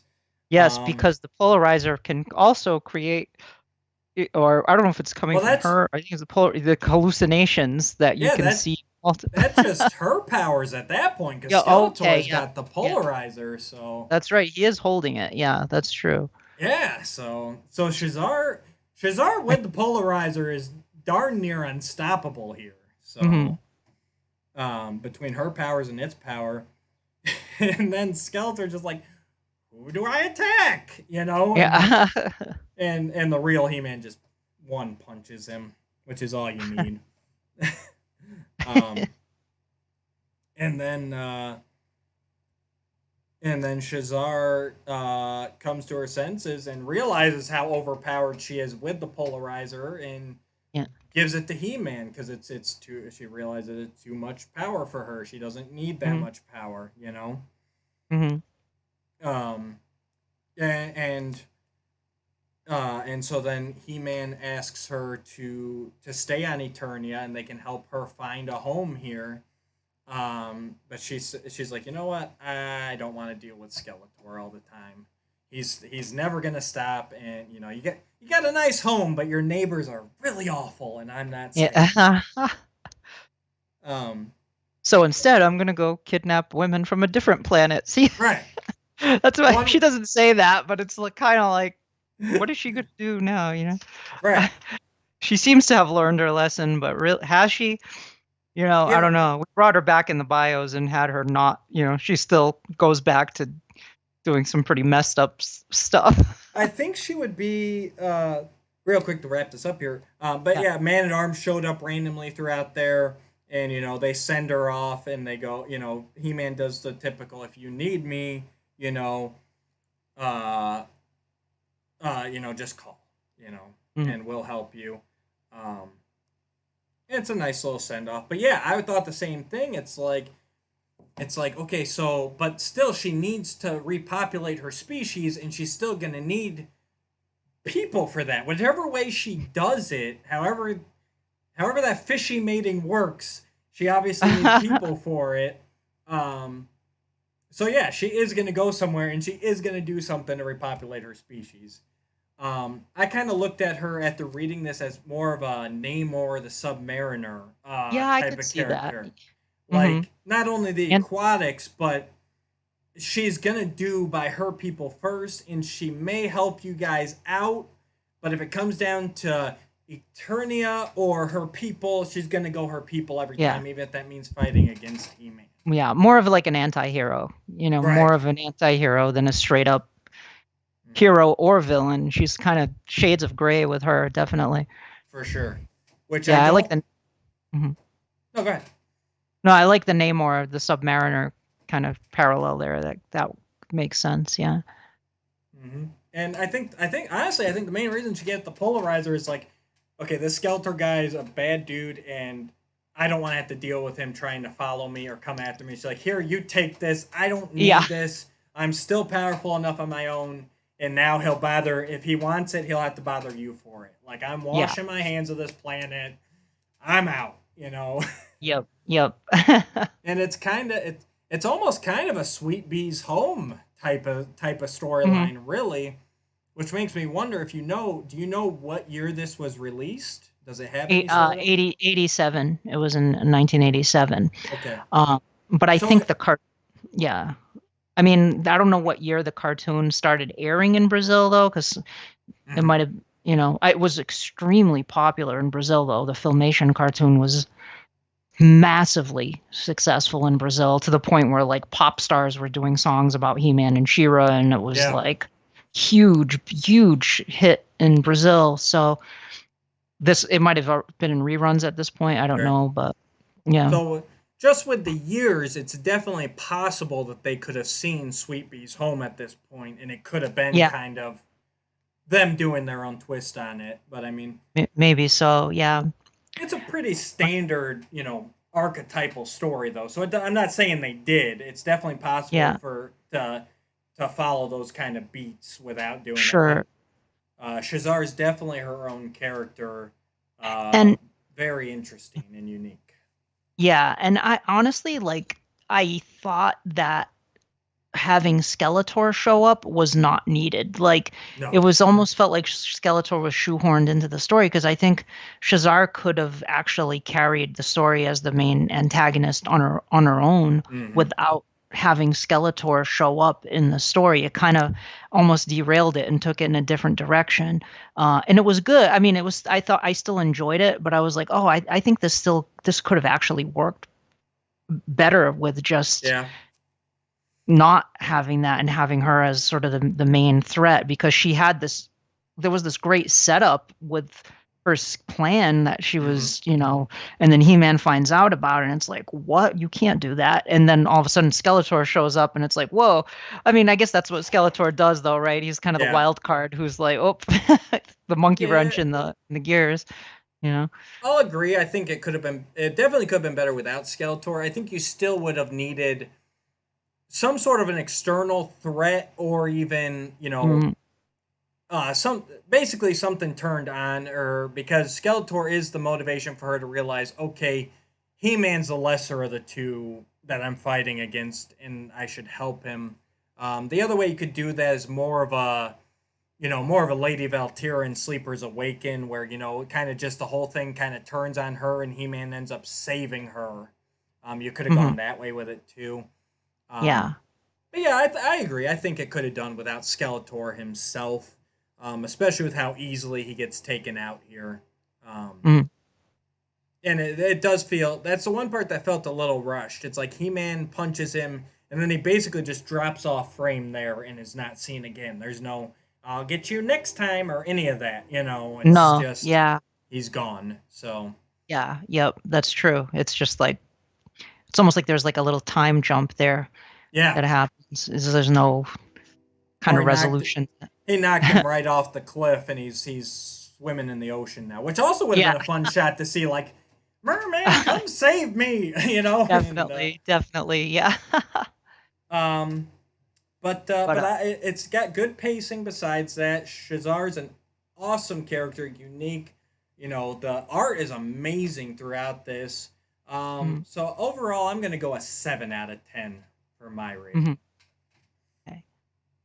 As for you, I am gonna. I'm gonna concur. Like 7 seems about right. Like right? it's not like the most incredible story ever, but it's not a bad story.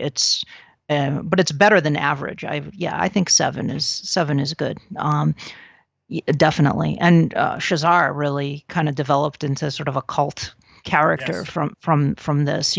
People want a figure of her, and it's like she's popular in the Brazilian fan base, but it's sort of carried over into general fan base being more aware of the character too, which just speaks to what a cool character that is. Speaks to a cool character, and I gotta say, it speaks to how large of a fan base there is. It seems Mhm. like all of these kind of foreign only characters that are really well known and demanded, they're always equated with a country that has a large fan base. Anti Mhm. Eternia He Man is the Oh other one yeah, that springs to mind because we yeah, have, as fandom, we have a huge German fan base. I mean, big time, yeah, um, and then you go to like the UK, which is up there too, and they've got Scrollos, who yeah. is talked about all the time. Seems like all the large fan bases have their fan demanded character, and you know it because it's just shared so much. Because ever Yeah, since the first days of the internet, all of us He-Man fans have been searching this stuff out. I know that was one of my yeah, first searches. I'm sure it was probably up there on yours. yeah, definitely. And the Italian fans are big into the snake goddess. Yeah, She has the serpents in her hair and stuff. She's really cool too. the Medusa looking one, right? Like kind of Yeah, like yep, that. Yeah, yeah, she's yeah, yep, awesome. Is it them yeah. that have Minox too, or Minox, whichever way Yes, you say it? yeah, yeah. I used to say Minox, but then I was thinking like, and other people pointed out too. It's like Minotaur and Yeah. Ox combined would sound more like Minox. So I've been now saying Minox, but yeah, he's grown in popularity as well. Like, he's just a cool design, like a Oh, cyborg absolutely. or robotic Minotaur. What's not to love about that? That is as masters as Drago Man. It's like there's these certain Yeah, characters that pop up, and you're just like, how have we never thought about that before? It's yeah. like, Yeah, I gotta get it. I gotta get a wish list video in for him too. I actually got a custom made of him because I was like, I really want that character. He's a cool character. Minox or Yeah, yeah, yeah. him. Yeah, yep. Oh yeah, we gotta see that. So speaking of Danielle's wish list videos, we might as well jump right over to that, and we're gonna check one of them out together here. We're gonna promote her a bit, and if you guys want to see more of these, we'll plug her YouTube channel at the end here. Awesome. We will jump over to the other side. Away we go. Bom dia, como você está? Eu sou Penny Dreadful. Welcome to the Masters of the Universe Classics Wishlist series. Since at the time of this video it's summer here in the States, and I just posted the Sawtooth video, I want to keep up with the aquatic theme, the marine theme, if you will. So today we're taking a look at a cult favorite character from the Brazilian comics, Shezar. Some people call her Shezar, some people call her Shezar. I believe it's pronounced Shezar, like Shazam, but with an AR at the end. So, the Portuguese language Editora Abril, Masters of the Universe and Princess of Power comic books were officially licensed comics published in Brazil in the 1980s. These comics introduced some exciting new characters into the worlds of He-Man and She-Ra, and the most popular of these is the villainous / anti-hero Shezar, co-created by writer José Menezes and legendary comic book artist Watson Portela. I recently translated the pages of this comic into English, and those were restored with the text transposed by Dusan Mitrovic. It's a cool story, and you can find it on my Facebook page and on He-Man.org. I'll put a link in the description below. The basic gist of this story is this. When young women begin disappearing on Eternia, and strange occurrences start happening in the waters of Lake Crawley, He-Man investigates. He follows a strange craft called the Black Pearl to the bottom of the lake, and when he enters, he learns that the women have been kidnapped by Shezar, the Dominator of Light, an aquatic princess from the long-dead planet Antar. She plans to use the kidnapped Eternians to help propagate her species, which is nearly extinct. In addition to her Black Pearl vehicle, Shezar possesses an incredibly powerful weapon called the Polarizer. With this incredible weapon, she can blast enemies with black lightning, induce hallucinations, dominate the will of people and sea creatures, and even absorb light and energy, which she can then blast back at her foes. Skeletor craves the Polarizer of power and attacks and then captures Shezar in order to obtain it. Shezar also possesses innate abilities such as the power to emit intense, high-pitched sound waves which can form a barrier of protection. She's not all she seems, as her humanoid form isn't her true form. We learn that she's actually a type of sentient, non-humanoid alien fish, what's referred to as her primitive form. There's also this creepy in-between stage where Shezar looks humanoid but is much more fish-like. After her encounter with Skeletor, Shezar seems to learn her lesson at the end of the story, wishes He-Man and Man-at-Arms well, and leaves Eternia. There's a bit of a tragic villain quality to Shezar that I really like. She's kind of a Magneto type of villain. Shezar wasn't seen again in the Brazilian comics, but re-emerged in the present day in Masters of the Universe Classics continuity. She showed up in the bios for Camo Con, where Skeletor is looking for the Polarizer, and in Jewel Star's Masters Monday's bio, where Shezar teams up with Admiral Scurvy to cause problems on Etheria and seemingly returns to her twisted, watery ways. Now then, let's see how Shezar would look in classics. Here is a phenomenal design by talented artist and animator Tom Brisky from the series of Whoosh website articles which were written by Brian Charles Rooney. This is epic and leaves no doubt that the character would be an awesome, striking figure for Masters of the Universe Classics. Tom even includes the head for her primitive form. There's the Polarizer, which of course is an essential pack-in for the character. She has to come with her Polarizer.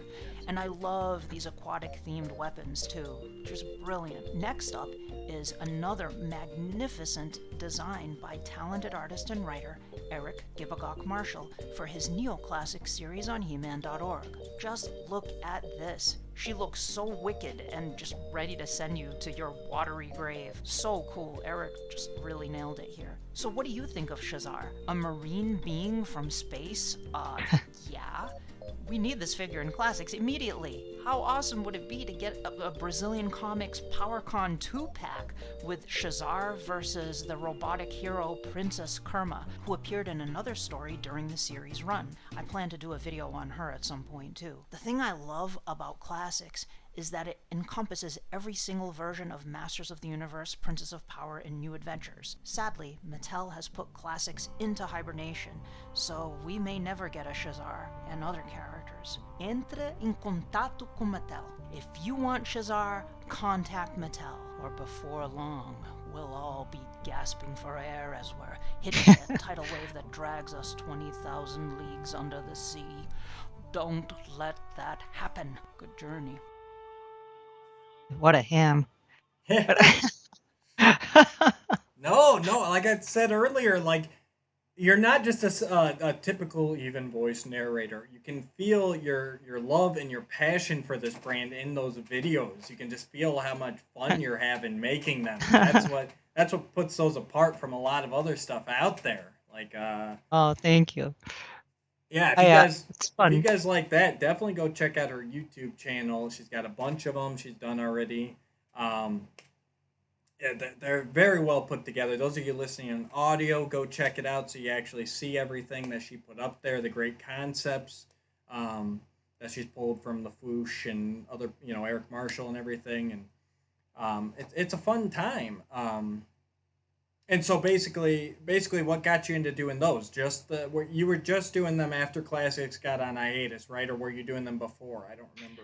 No, it was when Mattel put classics into hiatus. I think I started doing them maybe in March, I want to say, and it's because like I'd thought about doing them for a while. They've been kind of on my mind, like just because I've seen people like as classics has entered into the more the deeper end of the pool as far as characters go, I would get frustrated with fans saying, "Oh, there aren't any more characters worth making," or why should we? I don't why there.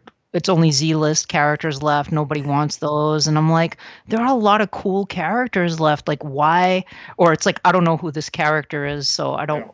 Why should I buy it? And I'm like, well, if you don't know who the character is, whose fault is that? Like, that's Right. like learn about the character. It's Like, your find out. fault. It's your fault for not learning a second language. Get on it. Or read the threads or find out, Google it, even it's like right out there, or the character guide. And even characters that aren't like, or that were in the cartoon that would be really cool to get as figures, like Negator and General Tatarin and Hunga the Harpy, and then newer characters like Lady Slither. And 2000X characters like the 2000X King Miro is demanded. Prince Adam. Yeah.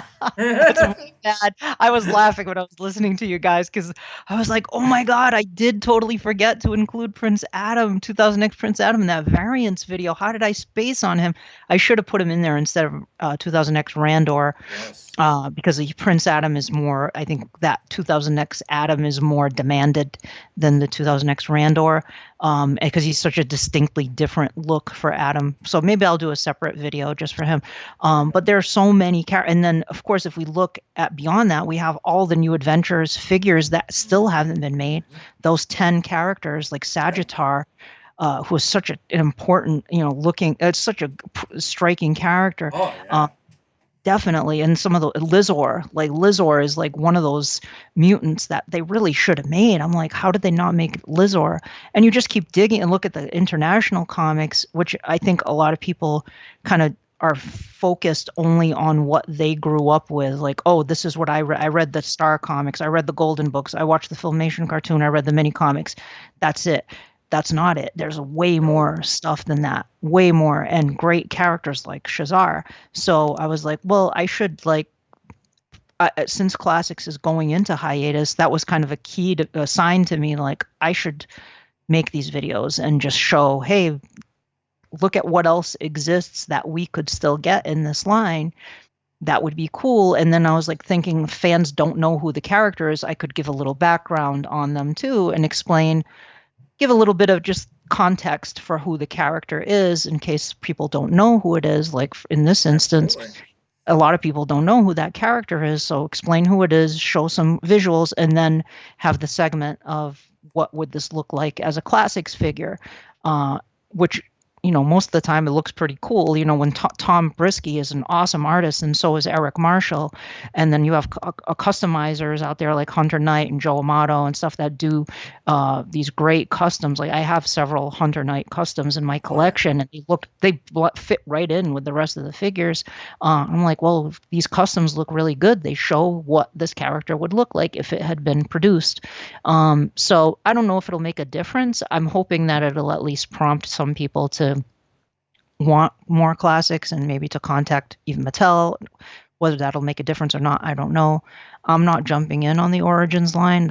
It's just not. I love the vintage line. You can't recreate the iconic vintage line by redoing it in the same form factor with Classics articulation. It's just, I don't know, something about it. It just isn't grabbing me. And I think it's just, well, I've been collecting Classics for all these years. I just want to add to the existing collection. The only thing that Origins might do that might entice me is if they started doing characters that blend with the vintage figures that they'd never made, like Queen Marlena. Like I always wanted a vintage Queen, but Super 7 was doing that with Hero and Eldor and Shadow Weaver and stuff.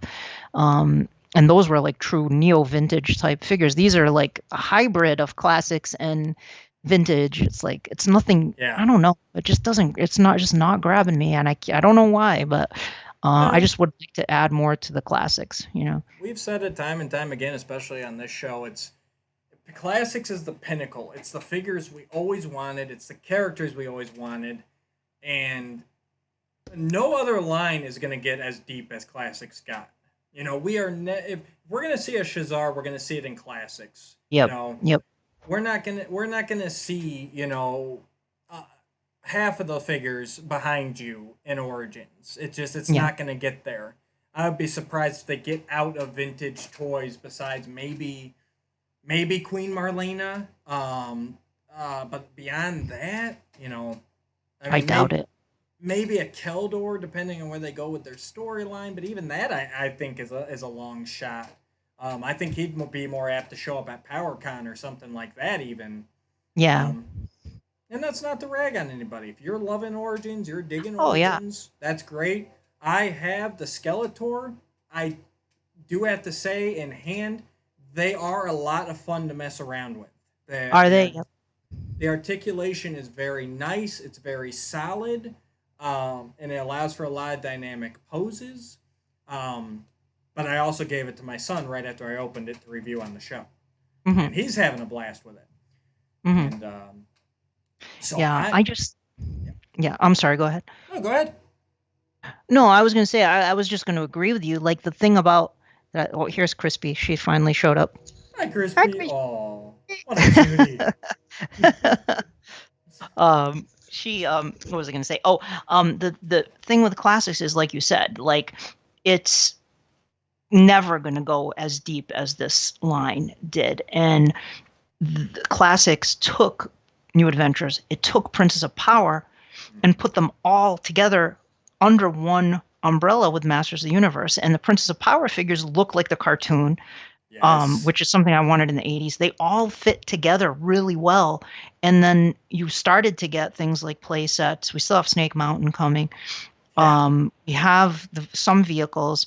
I would love to continue getting just more, redo the whole thing, the whole vintage line. Like, and it's apples and oranges too when you Yeah. compare it to the classics line was made specifically for us. It was made for collectors, directed at us. The vintage line was like a global thing that was sold all over the world and store. It's totally different, Right. but um they could continue doing their new retail line with Origins. I have no problem with that, but don't shelve classics. Like No. throw us a bone. Keep even if it's like, a quarterly figure, like Yeah. one figure quarterly, like that would be cool. Like just keep putting them out, one from a different faction, or do like a Lady Slither, and do a a Sagittar, and do a what King Miro or something like that, or 2000X Prince Adam.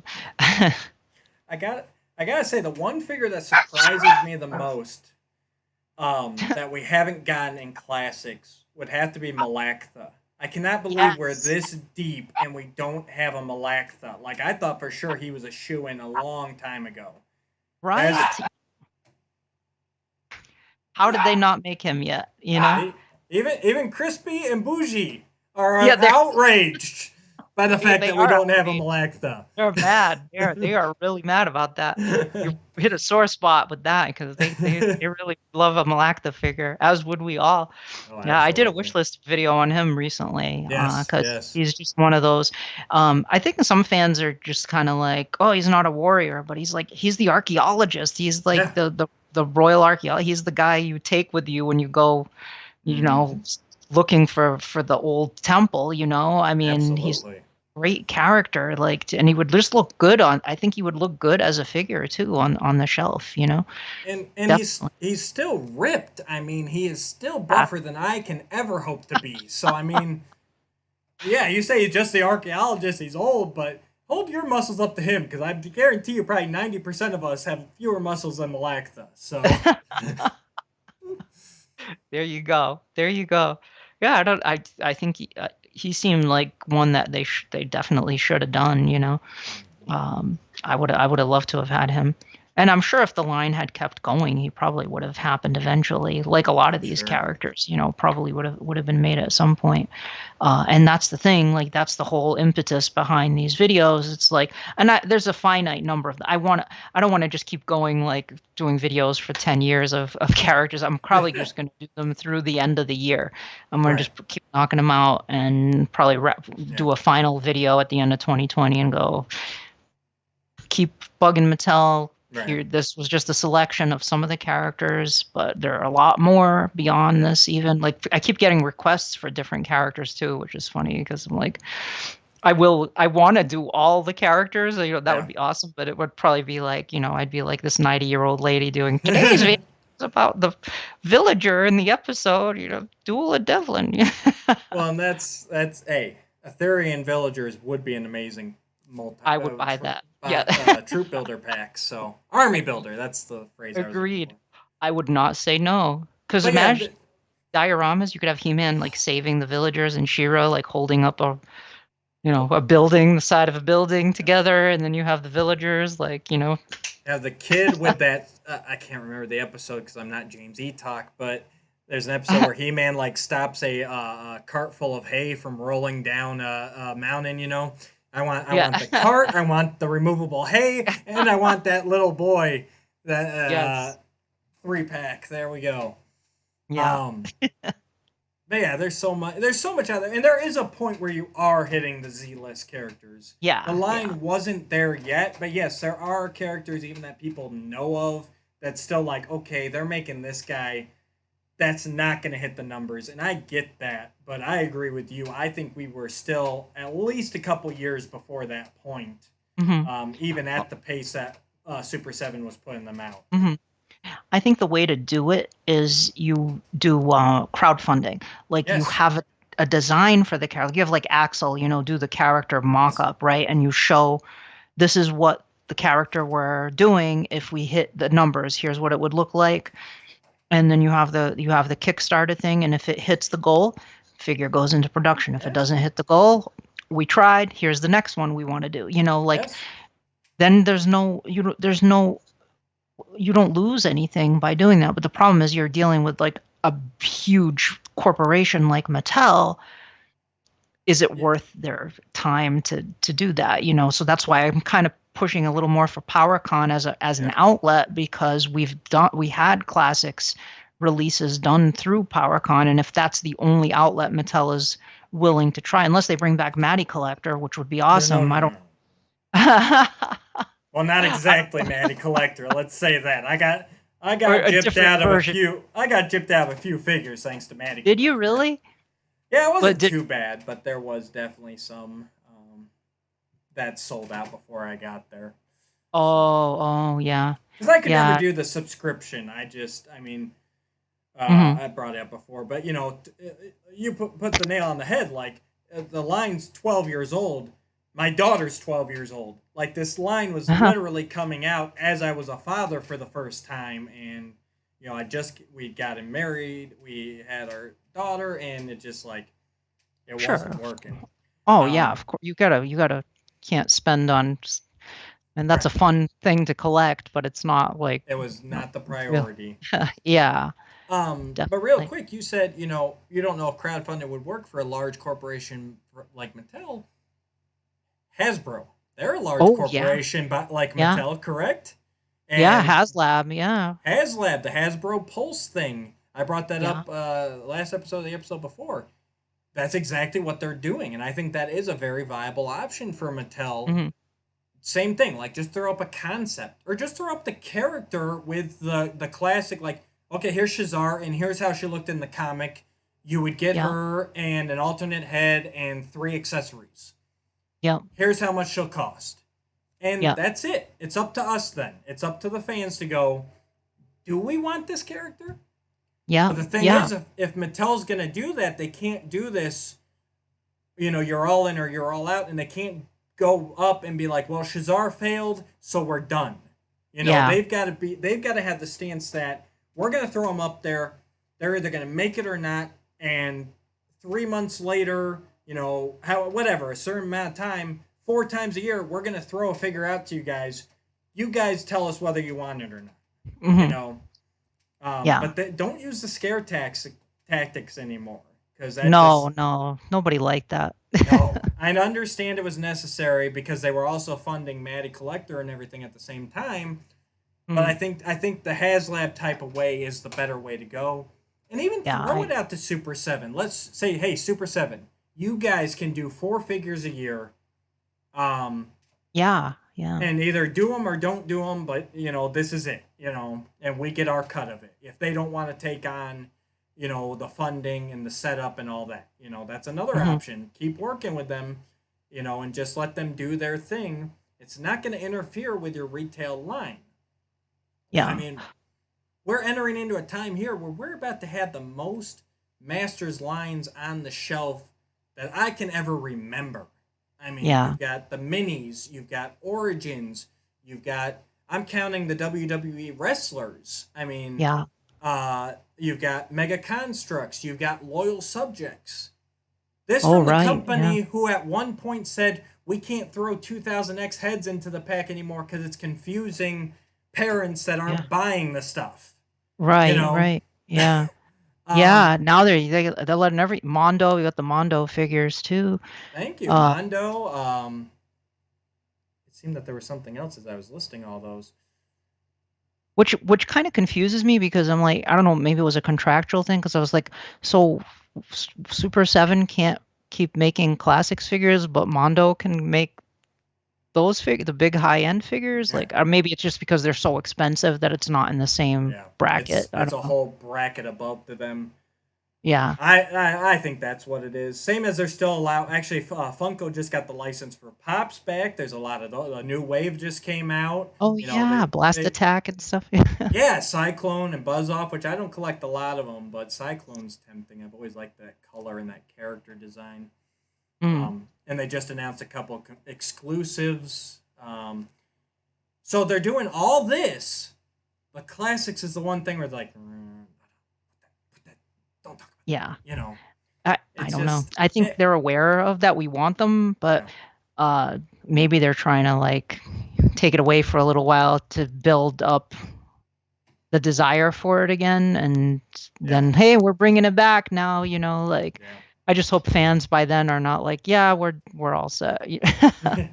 Well, I think the key will be then is to not do the updates or like the don't go back to doing another He-Man, don't Oh, do another Hordak, yeah. you know, I just worry about that too. Like, let's because redo everybody again, it's like because if you're gonna bring this back, especially in like a Hasbro Pulse kind of way, you're going to us. You're going to the fans who want the deep cuts, the F listers, the G listers, the H listers. So mm, so embrace it. Go full force for that. Not make us decide. Well, if you want us to get the Shezar, then you've got to take another He-Man, another Skeletor. yeah. Yeah. So, but that's just my Uh, opinion, and I've been wrong lots of times. unless the only way I would be down for that is if the like maybe if they were like important, like if they re-released He-Man and Skeletor and She-Ra, like they didn't ever did Starburst She-Ra, like a Yeah, variance, like important variants, maybe that might be a good way to bring back the A-list sure. characters, or like mini comics Triclops, they never did him, Hmm. something like that's a little more, Yeah, that's at least different, and that it's not like, oh, I don't want to buy this again, like the same character yeah. all over again. I worry that that crossed my mind too, that they would do something like that. It just seems like the kind of thing that Mattel might do. I could picture that happening. Absolutely. But yeah, I mean, and the other question too is, would fans support it? Like, there are a lot of fans that want more classics figures, but some are not. Yeah. Some are pretty much done with it, and they're ready to go to Origins now. Yep. Yep. So Yeah. I don't Well, see why they can't have both. I agree. And only time will tell. So, Yeah, yeah. so real quick before we get off here, our show is all about trying to do the deep cuts, trying to go to the bottoms of the lore, try and get all the eras included. So, And that's why me and Danielle were talking, I'm like, well, let's do Shezar today because you just released that comic a week or two ago, and you released a video today. I'm like, that's perfect. That's what the show's all about. So, what is your most underrated He-Man episode and your most underrated She-Ra episode? The ones Oh, where wow. you love it, but like nobody talks about it. Huh. And yes, I'm putting Wow. her on the spot here. I did not give her any. Yeah, I wasn't expecting that. Hmm.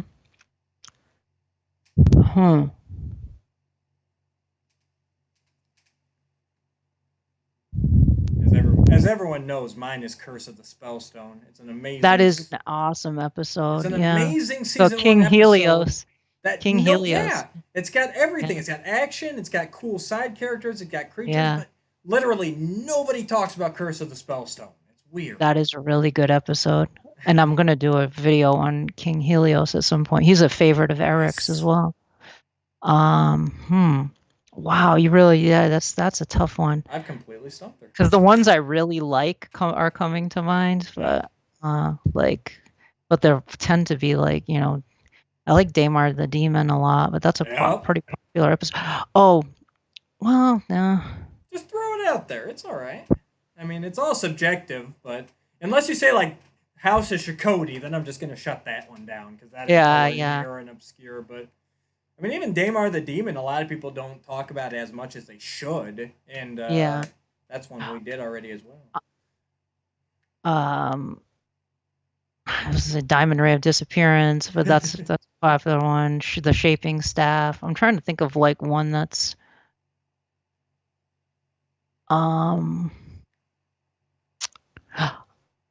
Sleepers Awaken. I really like. There you go. Yes, that's another one on my list. That's a really creepy episode, and that one is not talked about very, very often. I like that one a lot. For I'm trying to think for She-Ra. I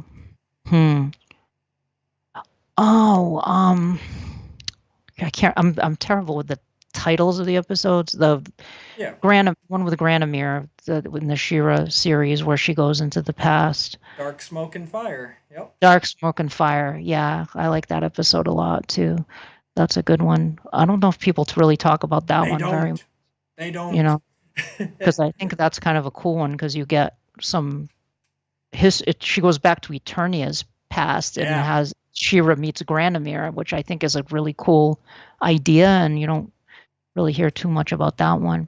Nope. I agree completely. That is an amazing one.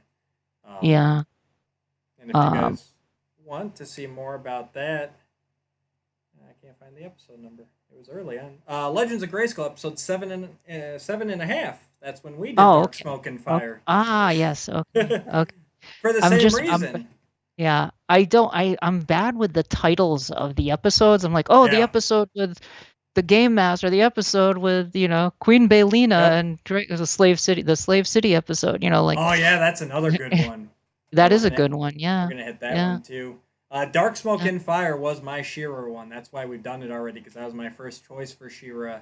Because it's another amazing episode that nobody talks about, and it's funny because all the Granomir episodes on He-Man get all sorts of love, but then the Granomir episode on She-Ra gets hardly talked about. Yeah. So I like Of Shadows and Skulls too. That's a good one. Skeletor and Shadow Weaver, but that's one you do hear about sometimes when people talk about. But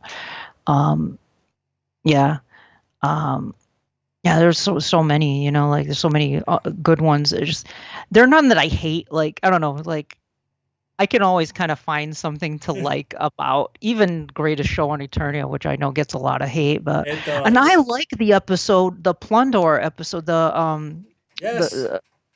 a great. What was the title? The title of that episode? That was, Quest for He-Man, wasn't it? Quest for He-Man. He-Man. That's an amazing episode. I've loved that thing. It's a really good episode. Like, because Paul Dini wrote that episode. Like, Plundor. I mean, I kind of like that he's like looks ridiculous. He looks ridiculous. He doesn't look like he would be a threat, but then he's like this evil, mob dude. Boss is how we put it. He's like a criminal corporate mastermind. Yeah, he is, right? He's a great character. I love She Demon of Phantos too. That's a great episode. That's one that people talk about a bit. To save Yeah. Skeletor, how do you feel about Shigora? Oh yeah, to save Yeah. Skeletor is awesome. Yeah, I love just it's the setup for that when Whiplash shows up and it's like, Yes. whoa, what is going on? Like That real freaked me out as a kid. That opening where it's like Whiplash's point of view and he's like yeah. staggering down the aisle, like What would that- cause this to happen to him to get to that point where he would Yeah. wow. Yeah. It was disturbing. Yeah. Yeah. That's a great one. So now we definitely have to have Danielle back on. Definitely because I know Sean wants to talk Masters with you too. But we got to get you onto a full episode so we can Oh, do, yeah. we can do one of these cartoons next time. Oh, that would be Those are always great. a Yeah. lot of fun. Absolutely. So before we wrap up, anything else you want to plug? Throw some shout outs, anything like that? No, I just, check out the Wishlist, Masters of the Universe Classics Wishlist series videos. If you can, contact Mattel and let them know you want classics to come back, because that would be awesome if we could keep it going. And classics has always been a grassroots thing for the fans. Like we were the ones who were doing a lot of the, Scott was kind of there saying, like we don't have a budget for advertising, so we were the ones doing like memes and cartoons and like all kinds was it Karsten and Joe did some cartoons and just memes and videos. I went around PowerCon and recorded like shout out like people like support the sub, like different celebrities at the con and stuff, saying like we are the ones who kind of kept that going. And some fans are talking like it's over. I don't want it to be over, so I'm going to try to keep it going. So if you want more classics, you have to kind of make your voice heard to make that happen. Absolutely. And I still remember, I think it was for the subscription, the Dueling Skeletors. That was one of yours, right? Yes, that was me and Alan Tom. and Brian. Yeah, that was really cool. They were really good sports doing that too. Like they were both at PowerCon, and I didn't know if they would do it, but they were both like, yeah, sure, that's what we're here for, and they did it. So, and then Tom created the cartoon for that. Tom Brisket. Yeah. That was really cool. So good yeah, and times. then also the supplementary character guide is coming out. But so the toy guide is currently on sale on Amazon, but if you wait to order it, pretty soon it's going to be available. The toy guide is going to be available as an exclusive in a bundle with the supplement for the character guide. So if you hold off and get it through PowerCon's, I think it's going to be through PowerCon's website, you can order it directly from there, and that's the only way that you can get the supplement guide. Sure. And as I understand it, that's the only way the team that worked on these books is going to get paid through the sale of the supplement guide. That's as from what I understand. I think that's kind of how it works. So if you order it directly through the PowerCon site, the toy guide with the character guide together, that would be awesome. But some people that's just what I'm just holding want, out for. Yeah. Some people just want the toy guide, so that's what they're that's cool. The toy guide's awesome. Like it looks amazing. But if you want both books, the only way to get the other book is through PowerCon. See, I'm not going to lie. I'm on the opposite end of the spectrum. I am only going to order the toy guide at this time because I want that supplemental guide. So you are definitely in the minority with that one. I think most people are the opposite there. Yeah. I mean, the toy guide looks awesome. Don't get me wrong. I know a lot of hard work that has gone into it. But I have never bought any of these books right when it came out. I'm kind of frugal with my money, and I try and get a deal later on. So, but I don't want to miss that supplement guide. So I am going to wait for the PowerCon version. And just to clarify, if you don't know, that's fine.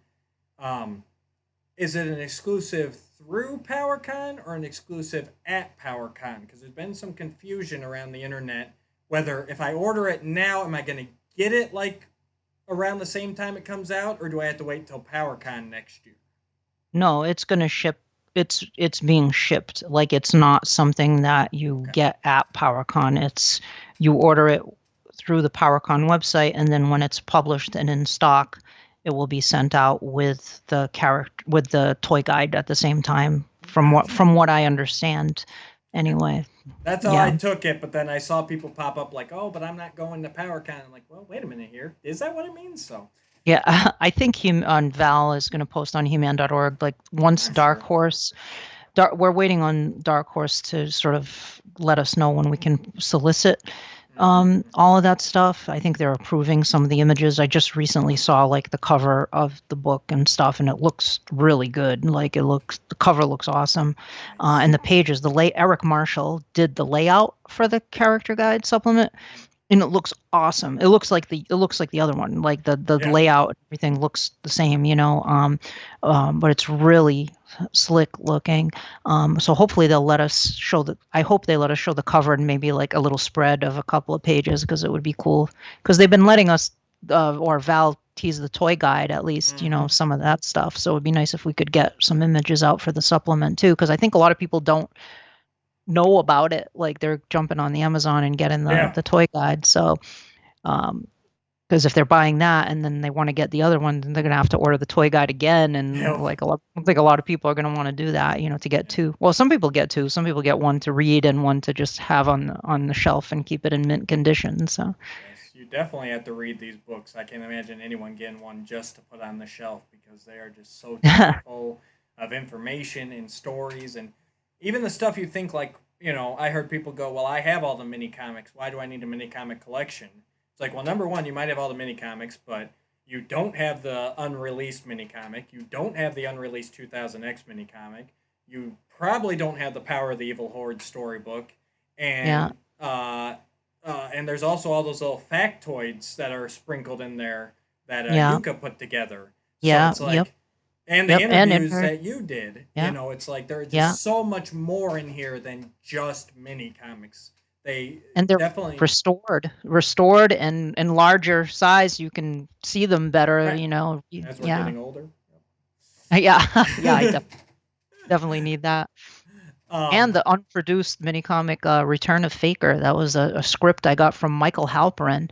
The one and only Michael Halperin, because he, as we know, he wrote the Filmation Bible. He did a lot of the foundational work for the brand, but he also wrote some of the mini comics. And there was the one with Faker and Evil Lynn, and I'm like, what is Ring of Dreams? It wasn't Return of Faker, right? Return of Faker is the James Eatock project. No. If you flip to the end of the mini comic book, it's a script for a mini comic called Ring of Dreams. Ring of Dreams. Okay, you said Return of Faker the first time. Did I say that? Oh, geez, I'm sorry. I'm getting like losing. That's what confused me. I'm like, wait, no, that was Ring of something. I'm sorry. Ring of Dreams. It was called, and it had Faker and Evil Lynn in the story. And it was a mini comic that presumably was planned to come with Faker and Evil Lynn and was never produced. So there's a script for that. That's something nobody really ever talks about that either. That's like a mini comic that could have happened, that we have the script for, at least, That kind of stuff's on our list too. This is all the stuff we want to get to. Every time we record an episode, I'm like, oh yeah, we gotta get to this, we gotta get to that, we gotta get to this, and then Sean's like, we're like down to one episode a week right now, right? We gotta kind of wait, and I'm like, I can't. There's so much out there to talk about, Oh, there is. Like once those floodgates are opened, that's like, look at all of this material that's existed for decades now. That's absolutely can be talked about. And we're gonna continue to. Awesome. So now's the time. I want to thank everybody for joining us. If you could, down below there, you'll see a bunch of buttons. Please like, share, subscribe. I gotta learn the order they're actually in down on the screen. I'm actually pointing to something. But just give us a comment down below. Throw us a shout out. Let us know if you love us, if you hate us. Throw an iTunes review out there so that Sean can get a smile on his face next week. And just thanks for the support. I'm gonna put some links down there to Danielle's YouTube channel, which I don't know if we ever said. It is Penny Dreadful the 13th, if I recall correctly. Yeah, I should probably change that. It's not the most. It's like just one word, Penny Dreadful the 13th. But Yeah. that's who you are. It's pretty much that, you know. And that's the funny thing about you. It's like some people say Penny, some people say Danielle, Yeah. some people. It's like, but you always know who they're talking about. You're so synonymous with both the names. It's great. So I'm gonna throw a link to our YouTube channel. I'll throw a link to Masters Monday, where you can read the bios on He-Man.org, and I'll throw a link to the Shezar comic over on He-Man.org. And just search around, search out her stuff, give her some like, share, subscribe, and until next time. Good journey. I knew it. Every guest we have on this show has to do their own thing. I kind of have to because it's like we do that on Rose Google, so I gotta kind of keep up appearances. But even though Masters Cast used that sign off well before we did, so there you go, Val. She still fulfilled her Rose Google contractual obligations. That's right. I'm waiting for my paycheck, Val. I'm sure it's in the mail.